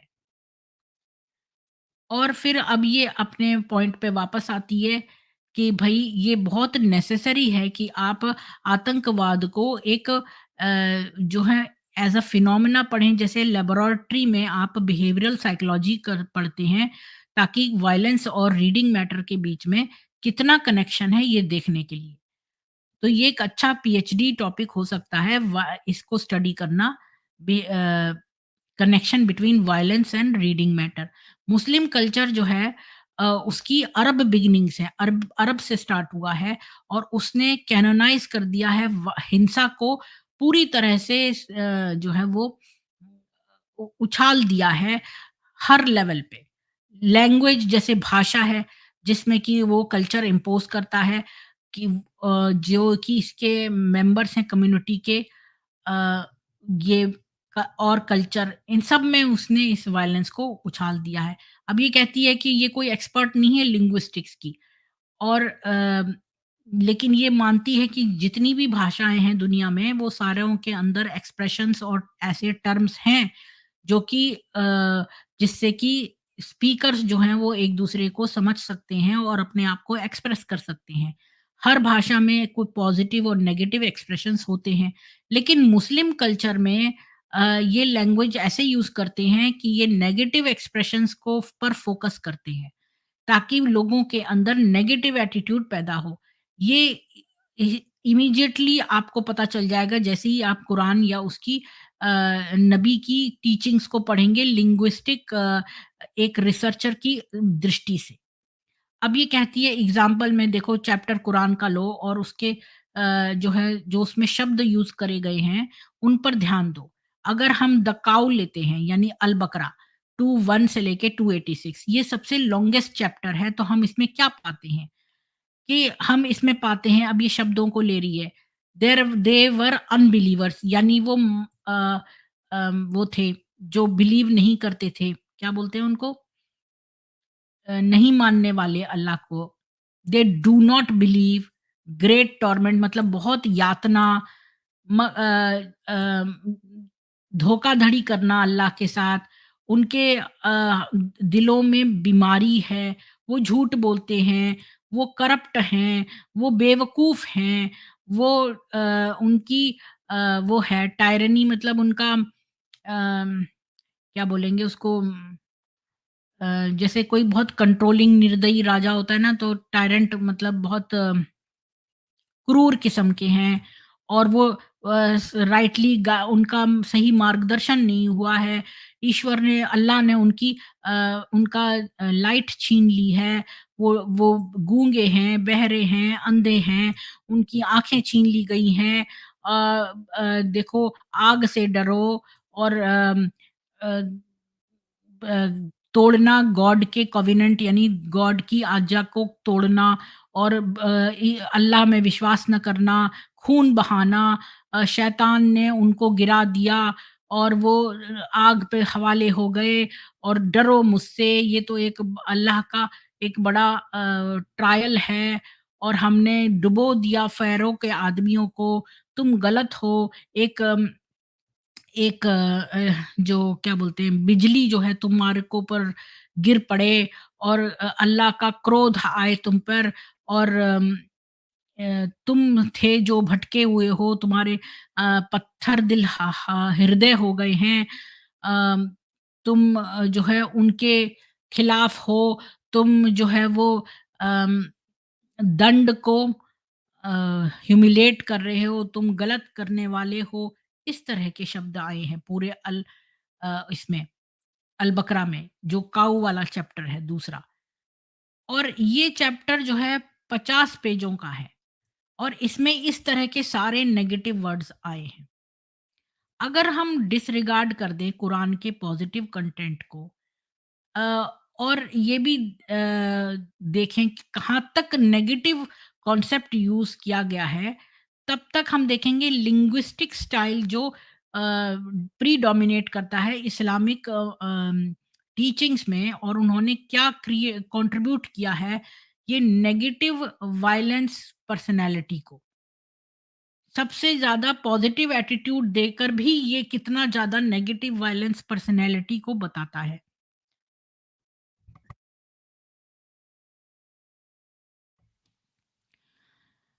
अगर कोई एक्सपर्ट हो जो बिहेवियरल साइंस का एक्सपर्ट हो और वो नॉर्मल बातचीत पर को स्टडी करे, जो अरबी मुसलमानों के बीच में होती है, तो वो चकित रह जाएगा कि जितना नेगेटिव टर्म्स ये लोग आम लैंग्वेज में बातचीत में यूज़ करते हैं। अगर एक अरबी मुस्लिम आपको कहना चाहता है कि आज का दिन बड़ा अच्छा है, तो वो ये कहता है कि कल का जो वेदर था वो आज के से बुरा है। यानी ये हर चीज़ नेगेटिव बोलते हैं। ये भी बड़ी अच्छी बात मेरे को पता चली। ये कि ये नेगेटिव वर्ड्स का ज़्यादा यूज़ करते हैं। बजाय यहाँ पर बोलते हैं ना जैसे वेस्ट में व्हाइट लोग बोलते हैं बड़ी आज का दिन तो बड़ा अच्छा है, ब्यूटीफुल डे, गुड वेदर। तो ये लोग अरबी लोग आपस में कैसे बात करते हैं? अरबी लोग बात करते हैं कल का वेदर जो था वो ज़्यादा खराब था आज के वेदर से। बजाय कि ये बात बोलने की कि आज का वेदर अच्छा है, ये नेगेटिव चीज़ें ज़्यादा बोलते हैं। और कुरान जो है वो पॉजिटिव जो है वो शब्दों से लैक करती है। और ये कुरानिक वर्स देखो कि there is sickness in their hearts which God has increase they shall be sternly punished for their lying. ये बकरा की 2:10 है। ये कहती है कि उनके दिलों में बीमारी है जो कि अल्लाह ने बढ़ा देगा और उनको बहुत ज़्यादा दंड देगा उनके झूठ बोलने पर।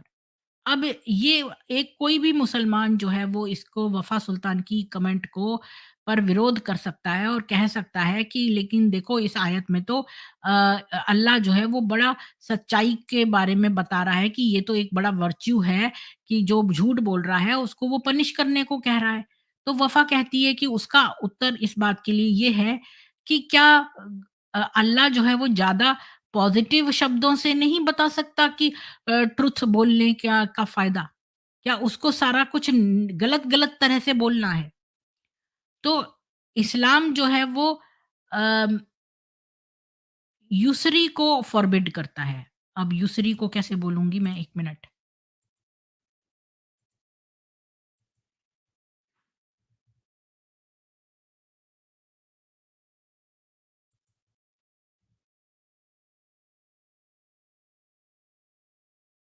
हाँ, मतलब सूदखोरी को। तो इस्लाम जो है वो सूदखोरी को मना करता है। तो वो कहता है कि अगर आप मोहम्मद की हदीथों को देखें तो वो इसको जो कन्फर्म करती हैं इस सूदखोरी को, तो हम क्या पाते हैं कि वो ये लिखता है कि जो सूदखोरी करता है वो इस तरह का है कि आप अपनी माँ के साथ संभोग कर रहे हो। ये क्या लैंग्वेज है? तो ये जो सूदखोरी करता है इसका मतलब वो फॉर्निकेशन करता है 33 टाइम्स। यानी 33 टाइम्स वो ज़िना करता है, मतलब कि सेक्स करता संभोग करता है। एक और हदीत है जिसमें ये लिखा है और तीसरी हदीत ये है कि जो सूदखोरी करता है जैसे कि उसने एक साँप को निगल लिया। अब जो कि सूदखोरी करता है वो एक पागल आदमी की तरह से बड़ा होता है और जजमेंट के दिन वो शैतान की तरह से ट्रीट होगा। तो फिर यहाँ पर ये वफ़ा कहती है, अब यहाँ पर लैंग्वेज देखो और मैं सोचती हूँ कि कोई साइकोलॉजिकली, मॉरली और मेंटली हेल्थी पर्सन इस तरह के वर्ड्स कैसे क्यों यूज़ करेगा? और स्पेशली ऐसे एक्सप्रेशन कि जो अपनी माँ के साथ संभोग कर रहा हो। यानी सूदखोरी ऐसी है जो कि अपने माँ के साथ संभोग करना। ऐसे शब्दों को कौन लिखेगा? ज़िना करना, साँप को निगलना, एक पागल आदमी जो कि भटक रहा है और वो उसको पकड़ा जाएगा शैतान की तरह। तो क्या ऐसा सूदखोरी के लिए ये मैसेज देने के लिए ये नेसेसरी था कि हम ये वाले शब्दों का प्रयोग करें? मुस्लिम्स जो हैं वो जो भी पढ़ते हैं उसका ही एक प्रोडक्ट हैं। वो नेगेटिव लोग हैं और हर चीज़ में नेगेटिविज़्म रिफ्लेक्ट करते हैं। अब ये लिखती है कि एक बार ये अम्मान से न्यूयॉर्क प्लेन में जा रही थी और अपना टाइम पास करने के लिए एक किताब जो है उलटने लगी, जो कि इसने एक अरबी लेडी से जो इसके बगल में बैठी हुई थी उससे माँगी। उस किताब का टाइटल था अरब लवर्स और उसमें बहुत सारे कहानियाँ थी लव और पैशन की अरबियों के बीच में अ, फर्स्ट सेंचुरीज़ में मुस्लिम एरा में। वो मीडियम साइज़ की किताब थी जिसका कि बड़ा प्रिंट था और उसमें एक्सक्लूसिव स्टोरीज़ थी ब्यूटीफुल लैंग्वेज में जो कि मैं एन्जॉय करती रीडिंग के लिए। लेकिन मैंने जो है बहुत डिस्ट्रैक्ट हुई ये एक फ्रेज़ उन सब में बार-बार आता था। ये फ्रेज़ आता था then he drew his sword and cut off his rival's head यानी कि उसने अपनी तलवार निकाली और अपने जो शत्रु का सिर काट दिया। ये फ्रेज़ बार-बार आता था इन खूबसूरत कहानियों में। तो फिर ये बड़ी सरप्राइज़ हुई कि वो 25 बार आया। पहले 60 पेजों में ये फ्रेज़ 25 बार आया। अगर ये ट्रू है कि ऐसी किताब जिसमें मुसलमान जो है लव के बारे में बात कर रहे हैं, पैशन के बारे में बात कर रहे हैं, तो बीच में वो जिहाद की बात और अल्लाह के दीन की डिफेंड करना और उसकी अथॉरिटी को अपहोल्ड करना, ये कहाँ से आ गया? और ये लैंग्वेज ऑफ वायलेंस और जो ये युद्ध का लैंग्वेज और हिंसा का लैंग्वेज है, ये सारी ही लाइफ में अरब मुस्लिम वर्ल्ड में समा गया है। चाहे वो एक प्यारी प्यार की कहानियाँ ही क्यों ना हो। एक अरिथमेटिक की, अब ये कह रही है एक टेक्स्ट बुक जो बच्चों को स्कूल में लगती है और वो भी मैथ की किताब।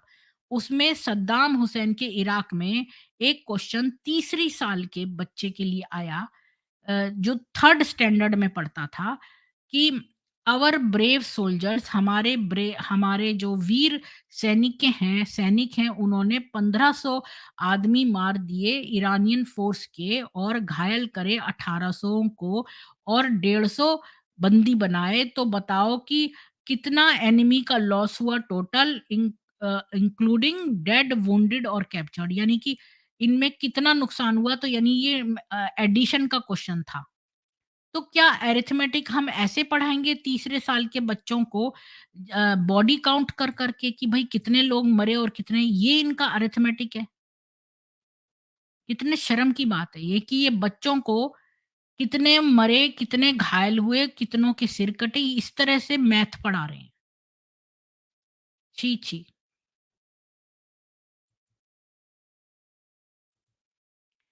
अब ये कहती है कि 1973 में जब अरब-इज़राइली वॉर हुआ, एक मोरक्कन मिलिट्री यूनिट था, वो लड़ा सीरियन ट्रूप्स के साथ।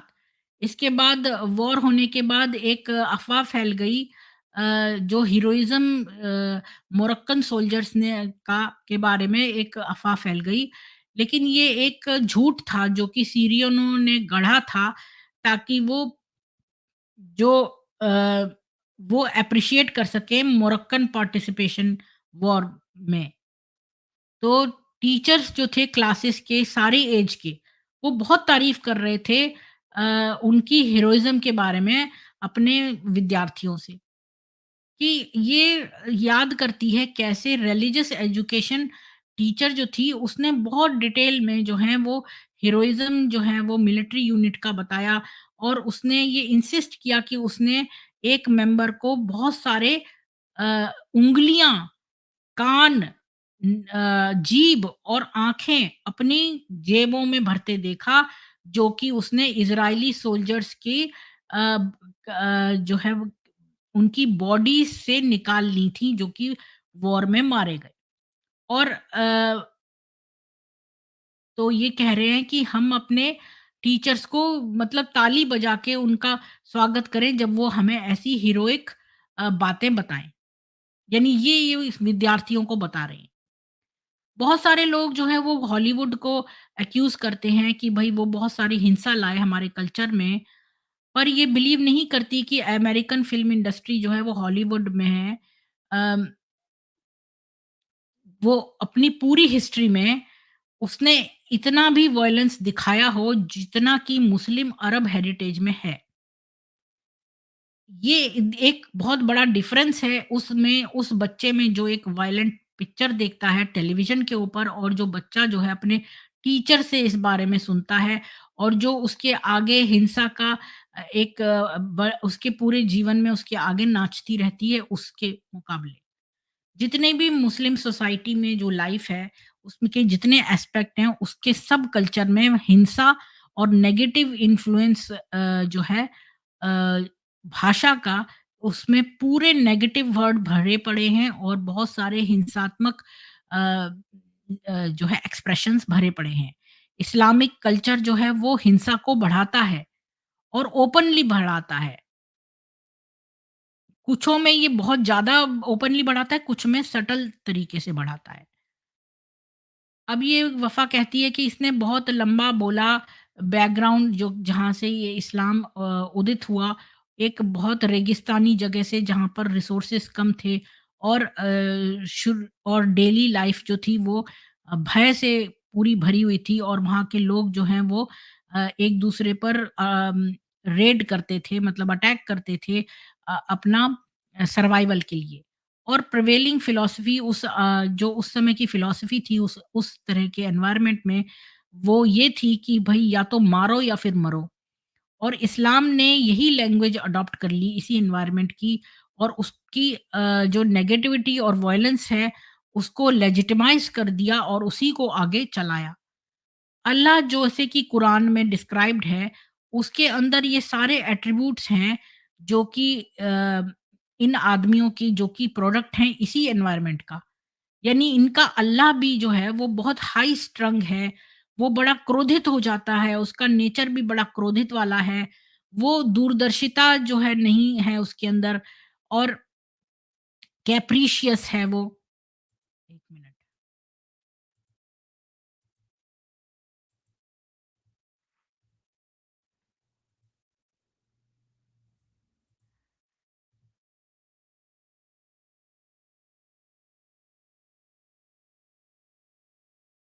हाँ, तो अ, तो ये जो कुरान का अल्लाह है, ये भी बड़ा हाई स्ट्रंग रहता है, बड़ा मतलब तुनक मिजाज है, बड़ा वायलेंट किस्म का है, बड़ा हिंसक है इसका नेचर, ये दूरदर्शिता नहीं है इसके अंदर, मनमौजी है और इसको बड़ा डर है कि कोई इसको डिसोबे ना कर दे। और इसका जो डर है वो इसके जो कमांड्स ये देता है उसमें से पता चलता है और ये अटैक करता है बिना मर्सी के और ये अपने आप को अवेंज करता है जो कि इसके खिलाफ विरोध करते हैं उनको मार के और उन लोगों को बुलाता है जो इसकी इसकी रक्षा करते हैं अ, और उन लोगों को बुलाता है जो इसकी रक्षा करें मतलब कि कहते हैं ना अल्लाह की रक्षा करो तो मतलब उसको ज़रूरत पड़ रही है रक्षा करवाने की और वो प्रॉमिस करता है उनको एक ऐसी जन्नत जहाँ पे नदियाँ बह रही हों, बहुत सारा फल हो और उन सबको धमकी देता है जो उसके खिलाफ रिवोल्ट करते हैं और एक ऐसे नरक के लिए जहाँ उनकी चमड़ी जो है उसको आग में जलाया जाएगा और फिर दोबारा से रिप्लेस करके फिर से जलाया जाएगा। कुरान कहती है कि जो भी हमारी आयतों को डिनाई करता है हम उसको नरक की दोजख की यानी जहन्नुम की आग में झुलसाएँगे और उनका जो उनकी जो खाल है वो जल जाएगी और फिर हम उनको और खालें देंगे। और फिर इसके बाद ये कुरान 456 में है और एक बार इसने एक मुस्लिम शेख को इस आयत को समझाते हुए अम, एक किसी लिसनर को ये आयत समझा रहा था कि कि जब तुमसे वो पहाड़ों के बारे में पूछें तो कहना कि मेरा अल्लाह उनको क्रश कर देगा मतलब उनको कुचल देगा। ये 105 की आयत है। तो इसने अपने बाल ही जो हैं वो नोच डाले, वफ़ा सुल्तान कह रही है जब इसने उसका एक्सप्लेनेशन सुना कि भई अल्लाह जो है वो डिस्ट्रॉय करता है और जैसे कि बता रहा हो कि सद्दाम हुसैन ने जैसे कुर्द और शियाओं को इराक में मिटाया था, वही चीज़ वो बोल रहा है, अल्लाह जो है उन सबको इस तरह कर देगा। तो इसको बहुत ही इसको गुस्सा आया ये सुन के। कुरान जो है वो इन फ़ोर्स और पावर के शब्दों में डिफरेंशिएट नहीं करती।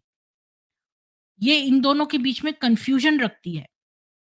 अल्लाह की पावर जो है, यानी वर्चस्व जो है, वो कब मैनिफेस्ट करता है, जब वो फ़ोर्स करता है, यानी कि बल लगाता है, तभी जो है पावर है।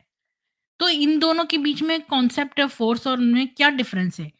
एक आदमी जो है वो पावर को यूज़ करता है अ, जो कि चीज़ें करनी चाहिए एक अम, पीसफुल मैनर में, जो कि उस सर्कमस्टेंसेस से एप्रोप्रिएट हो।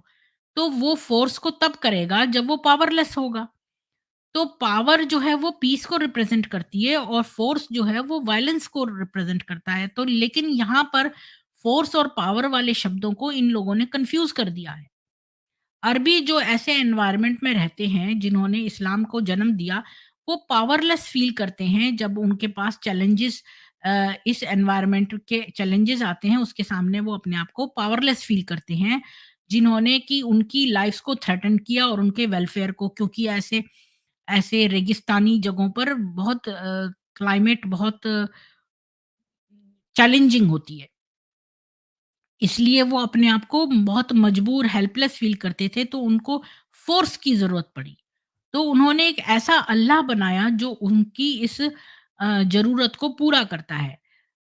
जब भी कोई अरबी आदमी जो है अपना पावर लूज़ कर देता है, तो फिर उसको एक ऐसे फ़ोर्सफुल अल्लाह की ज़रूरत पड़ती है। तो वो इसको उसने ऐसे ही एक फ़ोर्सफुल गॉड को बनाया ज़रूरत के अनुसार, लेकिन ये अल्लाह जो है इतना पावरफुल नहीं था। एक पावरफुल अल्लाह जो होता है, एक पावरफुल गॉड जो है, वो एक एक ऐसे पावरफुल पर्सन की तरह से है जो कि अ, अपनी सिंहासन पर रूल करता है और उस अपने राज्य में लव, यानी प्यार और शांति और दया और दूसरों के प्रति जो कंपैशन है, मतलब सहानुभूति, ये सब लाता है, बजाय इसके कि वो मारे और बिल्कुल इनफ्लेक्सिबल हो, मतलब कि लकीर का फ़कीर हो और इंटर और अंदरूनी एक युद्ध चलता ही रहे। एक पावरफुल गॉड है वो जो है अथॉरिटी अपनी पे फ़ियर नहीं करता कि भई उसको हमेशा डर लगा रहे कि भई कोई ना कोई विरोध करेगा, उसको ऐसा डर नहीं होता। ना ना ही वो वायलेंस के ऊपर आ जाता है कि भई मैं अपनी अथॉरिटी मेंटेन करने के लिए मुझे वायलेंस की ज़रूरत है। ये डिफ़रेंस है एक मुस्लिम अल्लाह में और एक सच्चे ईश्वर में, अगर कोई बात डिफ़रेंस है तो। जो इस्लाम का अल्लाह है वो फ़ोर्स यूज़ करता है, लेकिन उसके पास कोई पावर नहीं है। अब हम इसके बारे में 1 मिनट तक सोचें कि कौन स्ट्रॉन्ग है? मदर टेरेसा या फिर वो राक्षस जो उस पर्वत के ऊपर बैठा है? मदर टेरेसा, ऑफ कोर्स, क्योंकि वो दोनों के बीच में स्ट्रॉन्गर है, क्योंकि उसने अपना मिशन खत्म किया बिना किसी फ़ोर्स यूज़ करे, किसी भी वजह। लेकिन कौन ज़्यादा फ़ोर्स यूज़ करता है? जो राक्षस है या जो मदर टेरेसा है? तो राक्षस, क्योंकि वो ज़्यादा फ़ोर्स यूज़ करेगा अम, ताकि वो लोगों को ज़्यादा खाए। तो हम इन दोनों वर्सेस को एग्ज़ामिन करते हैं कुरान की, कि prophet rouse the faithful to arms, यानी नबी जो जो लॉयल लोग हैं उनको हथियार दो। अगर तुम्हारे अगर 20 अ, जो स्टड तुम्हारे लॉयल आदमी तुम्हारे बीच में हैं, तो वो 200 को मार डालेंगे, और अगर तुम्हारे पास 100 हैं, तो वो 1000 नॉ अनबिलीवर्स को मार देंगे। क्योंकि वो जो अनबिलीवर्स हैं, उनके अंदर वो मतलब मूर्ख हैं, उनमें अंडरस्टैंडिंग नहीं है। अब ये बताओ, ये कुरान की 865 है। तो यहाँ पर अल्लाह जो है, इनको बैटल करने को क्यों कह रहा है? क्योंकि वो अपना मैसेज जो है वो शांतपूर्ण तरीके से नहीं दे पा रहा, इसीलिए तो उसको फ़ोर्स यूज़ करने की ज़रूरत पड़ रही है। अगर जितने जैसे ही लोग अपने ईश्वर को अपने अंदर इंटरनलाइज़ करते रहेंगे, तो वो दूसरों को इंसाइट करेंगे अम, युद्ध के लिए, जब वो अपनी पावर लूज़ कर रहे होंगे और वो शांतपूर्ण तरीके यूज़ नहीं कर पा रहे हैं अपना कार्य करने के लिए। तो फ़ोर्स तो वहीं पर यूज़ होगा ना जहाँ पर उन शांतपूर्ण तरीके से उनका काम नहीं हो रहा है। तो ये जो फ़ोर्स है यही अल्टरनेटिव है पावर का। जब तक एक इंसान के पास पावर है, उसको फ़ोर्स की ज़रूरत नहीं है। नॉलेज यानी कि ज्ञान, चाहे वो रिलीजियस ज्ञान हो, चाहे साइंटिफिक या फिलॉसॉफिकल, वो इनको ताकत देता है, इनको हथियार देता है पावर का।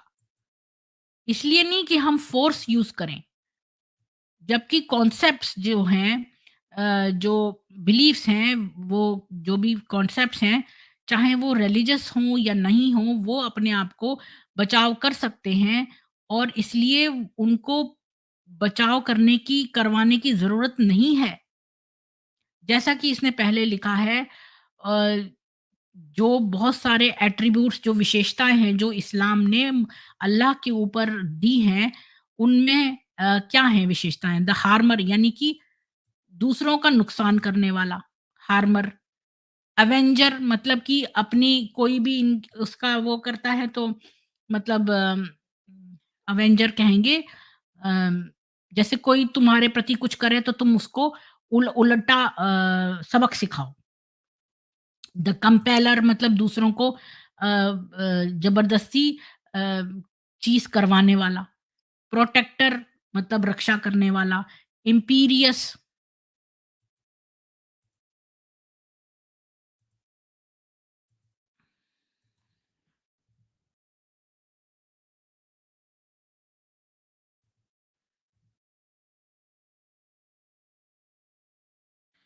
मतलब शाही।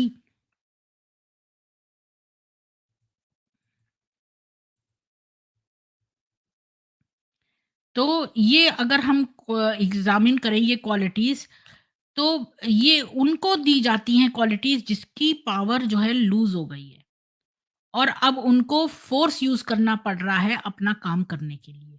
उनको ये क्वालिटीज़ दी जाती हैं। जो सीरियन राइटर है नाबिल फ़ैयाद, वो कहता है कि जितना भी एक आइडिया कमज़ोर होता है, उतना ही ज़्यादा टेरिफाइंग उसके डिफेंडर्स होते हैं। अगर कोई अच्छा कॉन्सेप्ट है तो उसको रक्षा करने की ज़रूरत ही नहीं है। आपको इतने सारे विशेषताएँ अल्लाह के लिए क्यों देनी है? उसको क्यों आप डिफेंड कर रहे हो? वो इसलिए कि वो इतना कमज़ोर आइडिया है कि आपको इतना कुछ उसको सपोर्ट में करना पड़ रहा है कि मेरा मतलब ये है अगर मैं अपनी तरह से कहूँ तो अगर आप बहुत सारी क्या बोलते हैं उसको जो लंगड़े लोग लेके चलते हैं क्रचेस कहते हैं ना क्रचेस तो जितने ज़्यादा हम क्रचेस देंगे उतना ही कोई व्यक्ति विकलांग है तभी क्रचेस दिए जाएँगे। तो ये विशेषताएँ इतनी सारी क्यों दी गई हैं क्योंकि ये कमज़ोर है। गुड कॉन्सेप्ट जो है उसको रक्षा करने की ज़रूरत नहीं है। क्योंकि वो एक नेसेसरी है तो इसका मतलब ये है कि उसकी सक्सेस है और ड्यूरेबिलिटी है कि वो मतलब लास्ट करेगा। पुअर कॉन्सेप्ट जो है वो अपने आप को डिफेंड नहीं करना पाता, तो इसलिए वो जो है गार्बेज में चला जाता है हिस्ट्री के क्योंकि उस किसी को ज़रूरत नहीं है। आइडियाज़ जो हैं वो कमोडिटीज़ की तरह हैं, उनका मार्केट प्लेस में उनका कॉम्पिटिशन होता है हिस्ट्री में और जो लॉ है सप्लाई डिमांड का वो भी उन पर अप्लाई होता है। हिस्ट्री ने ये प्रूव किया है अम, जो गुड आइडियाज़ हैं वही सर्वाइव करते हैं और परमानेंट होते हैं। पावरलेस पर्सन जो होता है, वो डिफेंड करेगा कोई भी गलत आइडिया और फिर जो है फ़ोर्स को एक्सर्ट करेगा और अपनी लाइफ़ को रिस्क करेगा उसको डिफेंड करने के लिए। तो यानी कि फ़ोर्स वो यूज़ कर रहा है इसका मतलब ही ये है कि वो बैड आइडिया है और उसको रक्षा करने की ज़रूरत पड़ रही है इसीलिए उसको फ़ोर्स लगाना पड़ रहा है। तो आप कभी भी एक ऐसे आदमी को परसुएड नहीं कर पाएँगे उसके इस कमज़ोर आइडिया से, जब तक कि आप उसको पावर ना दें। तो सिंपल एनालिसिस इसका रियलिटी में है, जो मुस्लिम्स आजकल अपने जीवन में ये है स्टेरिलिटी, जो इनकी इस्लामिक टीचिंग्स में है। ये टीचिंग्स जो हैं इन्होंने कोई भी स्टेडफास्ट या बड़ा मतलब प्रोडक्टिव और क्रिएटिव ह्यूमन बीइंग नहीं बनाया। अरब वर्ल्ड में जो है जो वो है क्लॉक, यानी कि क्लॉक को क्या बोलेंगे हिंदी में? मेरे को अब शब्द ही याद नहीं रहते। क्लॉक तो सभी को पता है, क्लॉक जब जैसे स्टॉप हो जाती है और कैलेंडर जो है 7th सेंचुरी में हो जाता है, इसी तरह मुसलमानों ने सब कुछ अपना खो दिया और अब उनको कुछ भी नहीं रह गया आइडेंटिफ़ाई करने के सिवाय ये जो टीचिंग्स हैं जिनको कि ये अपना पकड़ के रखते हैं, क्योंकि इनका अपना इतिहास कुछ नहीं रहा है।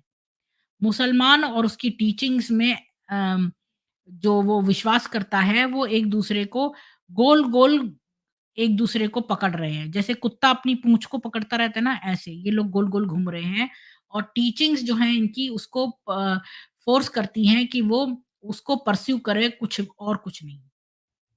और वो उसको डिज़ास्टर की तरफ ले जाएँगी। लेकिन उसका फेलियर जो है, अरे वाह! चैप्टर ही खत्म हो गया, मैंने सोचा नहीं था।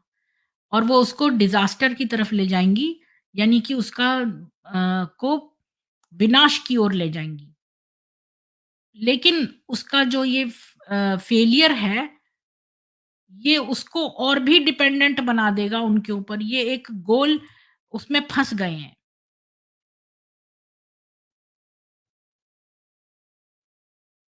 अच्छा, पीछे जब इसने एक बार लिखा था ना कि यहाँ पर ये माइक्रो मैनेज करते हैं इस्लाम में, तो कह यहाँ तक कहते हैं छोटी-छोटी बातें कि किस पैर से अंदर करो, तो यहाँ पर ये इसने एक फुटनोट दिया है कि इस्लाम में एक ट्रेडिशन है कि जब आप एक कमरे में एंटर होते हैं तो अपने सीधे पैर से एंटर हों, अ, एक्सेप्ट जब आप बाथरूम में एंटर हो रहे हों, क्योंकि बाथरूम एक डर्टी प्लेस है तो लेफ्ट पैर से एंटर होंगे। तो इस तरह से है। तो आज का ये चैप्टर खत्म होता है। वफ़ा सुल्तान ने बहुत अच्छी-अच्छी बातें कही हैं और कि देखो अरबी पहली मुझे जो चीज़ें अच्छी लगीं वो ये थी कि अरबी भाषा जो है वो अ, में है कुरान असली, और उसका मतलब काफ़ी डिफरेंट है जो ये ट्रांसलेट करते हैं दूसरी लैंग्वेजेज़ में। एक तो ये वाली बात। दूसरी बात कि सारा आतंकवाद अफ़गानिस्तान से नहीं निकला है बल्कि अरब दुनिया से निकला है। तीसरी बात कि कुरान के अंदर सारे नेगेटिव वर्ड्स यूज़ करे गए हैं और इसने एग्ज़ाम्पल दिया है अल बकरा का। सूरा अल बकरा में दिखाया है कि कितनी बार जो है 50 पेज के चैप्टर के अंदर 56 टाइम्स जो है गंदे-गंदे वर्ड्स आए हैं। चौथी बात कि उसमें उपमाएँ कैसी-कैसी दी हैं मोहम्मद ने सूदखोरी के लिए, जैसे दी है कि सूदखोरी ऐसी है जैसे कि आप अपनी माँ के साथ सेक्स कर रहे हो। तो ऐसे-ऐसे उदाहरण गंदे-गंदे इनके दिमाग में कैसे आ जाते हैं? तो ये इसका चौथा बात मुझे अच्छी लगी कि इसने कितने स्पष्ट रूप से बताया है कि ये ऐसी बात है। और 5वीं बात इसने इम्पोर्टेंट ये बताई है कि अगर हम किसी मुसलमान से बात करते हैं, तो वो थोड़ी देर में फ़ोर्स यूज़ करने लगता है क्योंकि उसको अंदर फ़ोर्स और पावर के बीच में डिफ़रेंस नहीं पता। जबकि फ़ोर्स हम तब यूज़ करते हैं जब हमारी पावर काम नहीं कर रही है। और छठी बात ये है कि अल्लाह के लिए ऐसे-ऐसे शब्दों का इन्होंने प्रयोग किया है कि वो हार्मर है, वो बदला लेता है, वो ऐसा है, वो ऐसा है। मतलब सारे ही ऐसी बातें जो कि एक पावरलेस व्यक्ति जो है, वो किसी से बदला लेने के लिए जो फीलिंग्स रखता है, वो इनके अल्लाह की है। तो बस इतना ही मुझे कहना था। आज का चैप्टर खत्म हो गया और आशा करती हूँ आपको भी ये चैप्टर अच्छा लगा होगा। काफ़ी ये डिटेल में लिखती है और इससे इसकी बारे में काफ़ी अच्छा पता चलता है इस्लामी दुनिया के बारे में। तो इस्लाम जो है क्लोज़्ड मार्केट है, इसके बारे में हम नेक्स्ट टाइम पढ़ेंगे। और अच्छा तहमीना जी, आपको मेरे साथ जो है आप जिहाद में विश्वास करती थीं, तो आप मुझे बताइएगा कभी अपने इंटरव्यू में। मैं तो बस सुनूँगी आपकी बातें। आप बताइए कि आप कैसे जिहाद को लाइक करती थीं, आपने उसमें क्या सही पाया, फिर कैसे अब आप नहीं करती हैं? तो मेरे साथ एक स्ट्रीम करेंगी क्या, तहमीना जी? मेरा ये ईमेल है, आप मेरा इसका स्नैपशॉट ले सकती हैं। मेरे को एक ईमेल पर हेलो भेज दीजिए और कन्फर्म कर दीजिए। किसी भी दिन इंडिया टाइम 8 बजे शाम को जब भी आपको सूट करता हो मेरे साथ एक स्ट्रीम करिए। मुझे अच्छा लगेगा क्योंकि मुझे एक मुझे एक फीमेल के मन में उठने वाले सारे विचार और उनके स्टेप्स कि फिर आपने क्या सोचा, फिर क्या सोचा, जानने में अच्छा लगेगा। तो अगर आप कर सकती हैं तो मुझे लिखिएगा मेरे ईमेल पे। कोई बात नहीं तहमीना जी, अगर आप अंडर 18 हैं, तो भी आप आके अपने विचार बता सकती हैं। मैं आपसे कोई भी बात नहीं करूँगी, मैं चुप रहूँगी तो कोई बात नहीं है। मैं आपको कोई भी सुझाव नहीं दूँगी, तो आप अंडर 18 हैं तो कोई बात नहीं, आप अपने विचार बता सकती हैं। जय हिंदू राष्ट्र, ईश्वर करे आपको और आपके रिश्तेदारों को, आपके सब परिवार वालों को नर-पिशाचों से सुरक्षित रखे। जय हिंदू राष्ट्र, मिलते हैं कल ऋग्वेद में शाम को 5 बजे।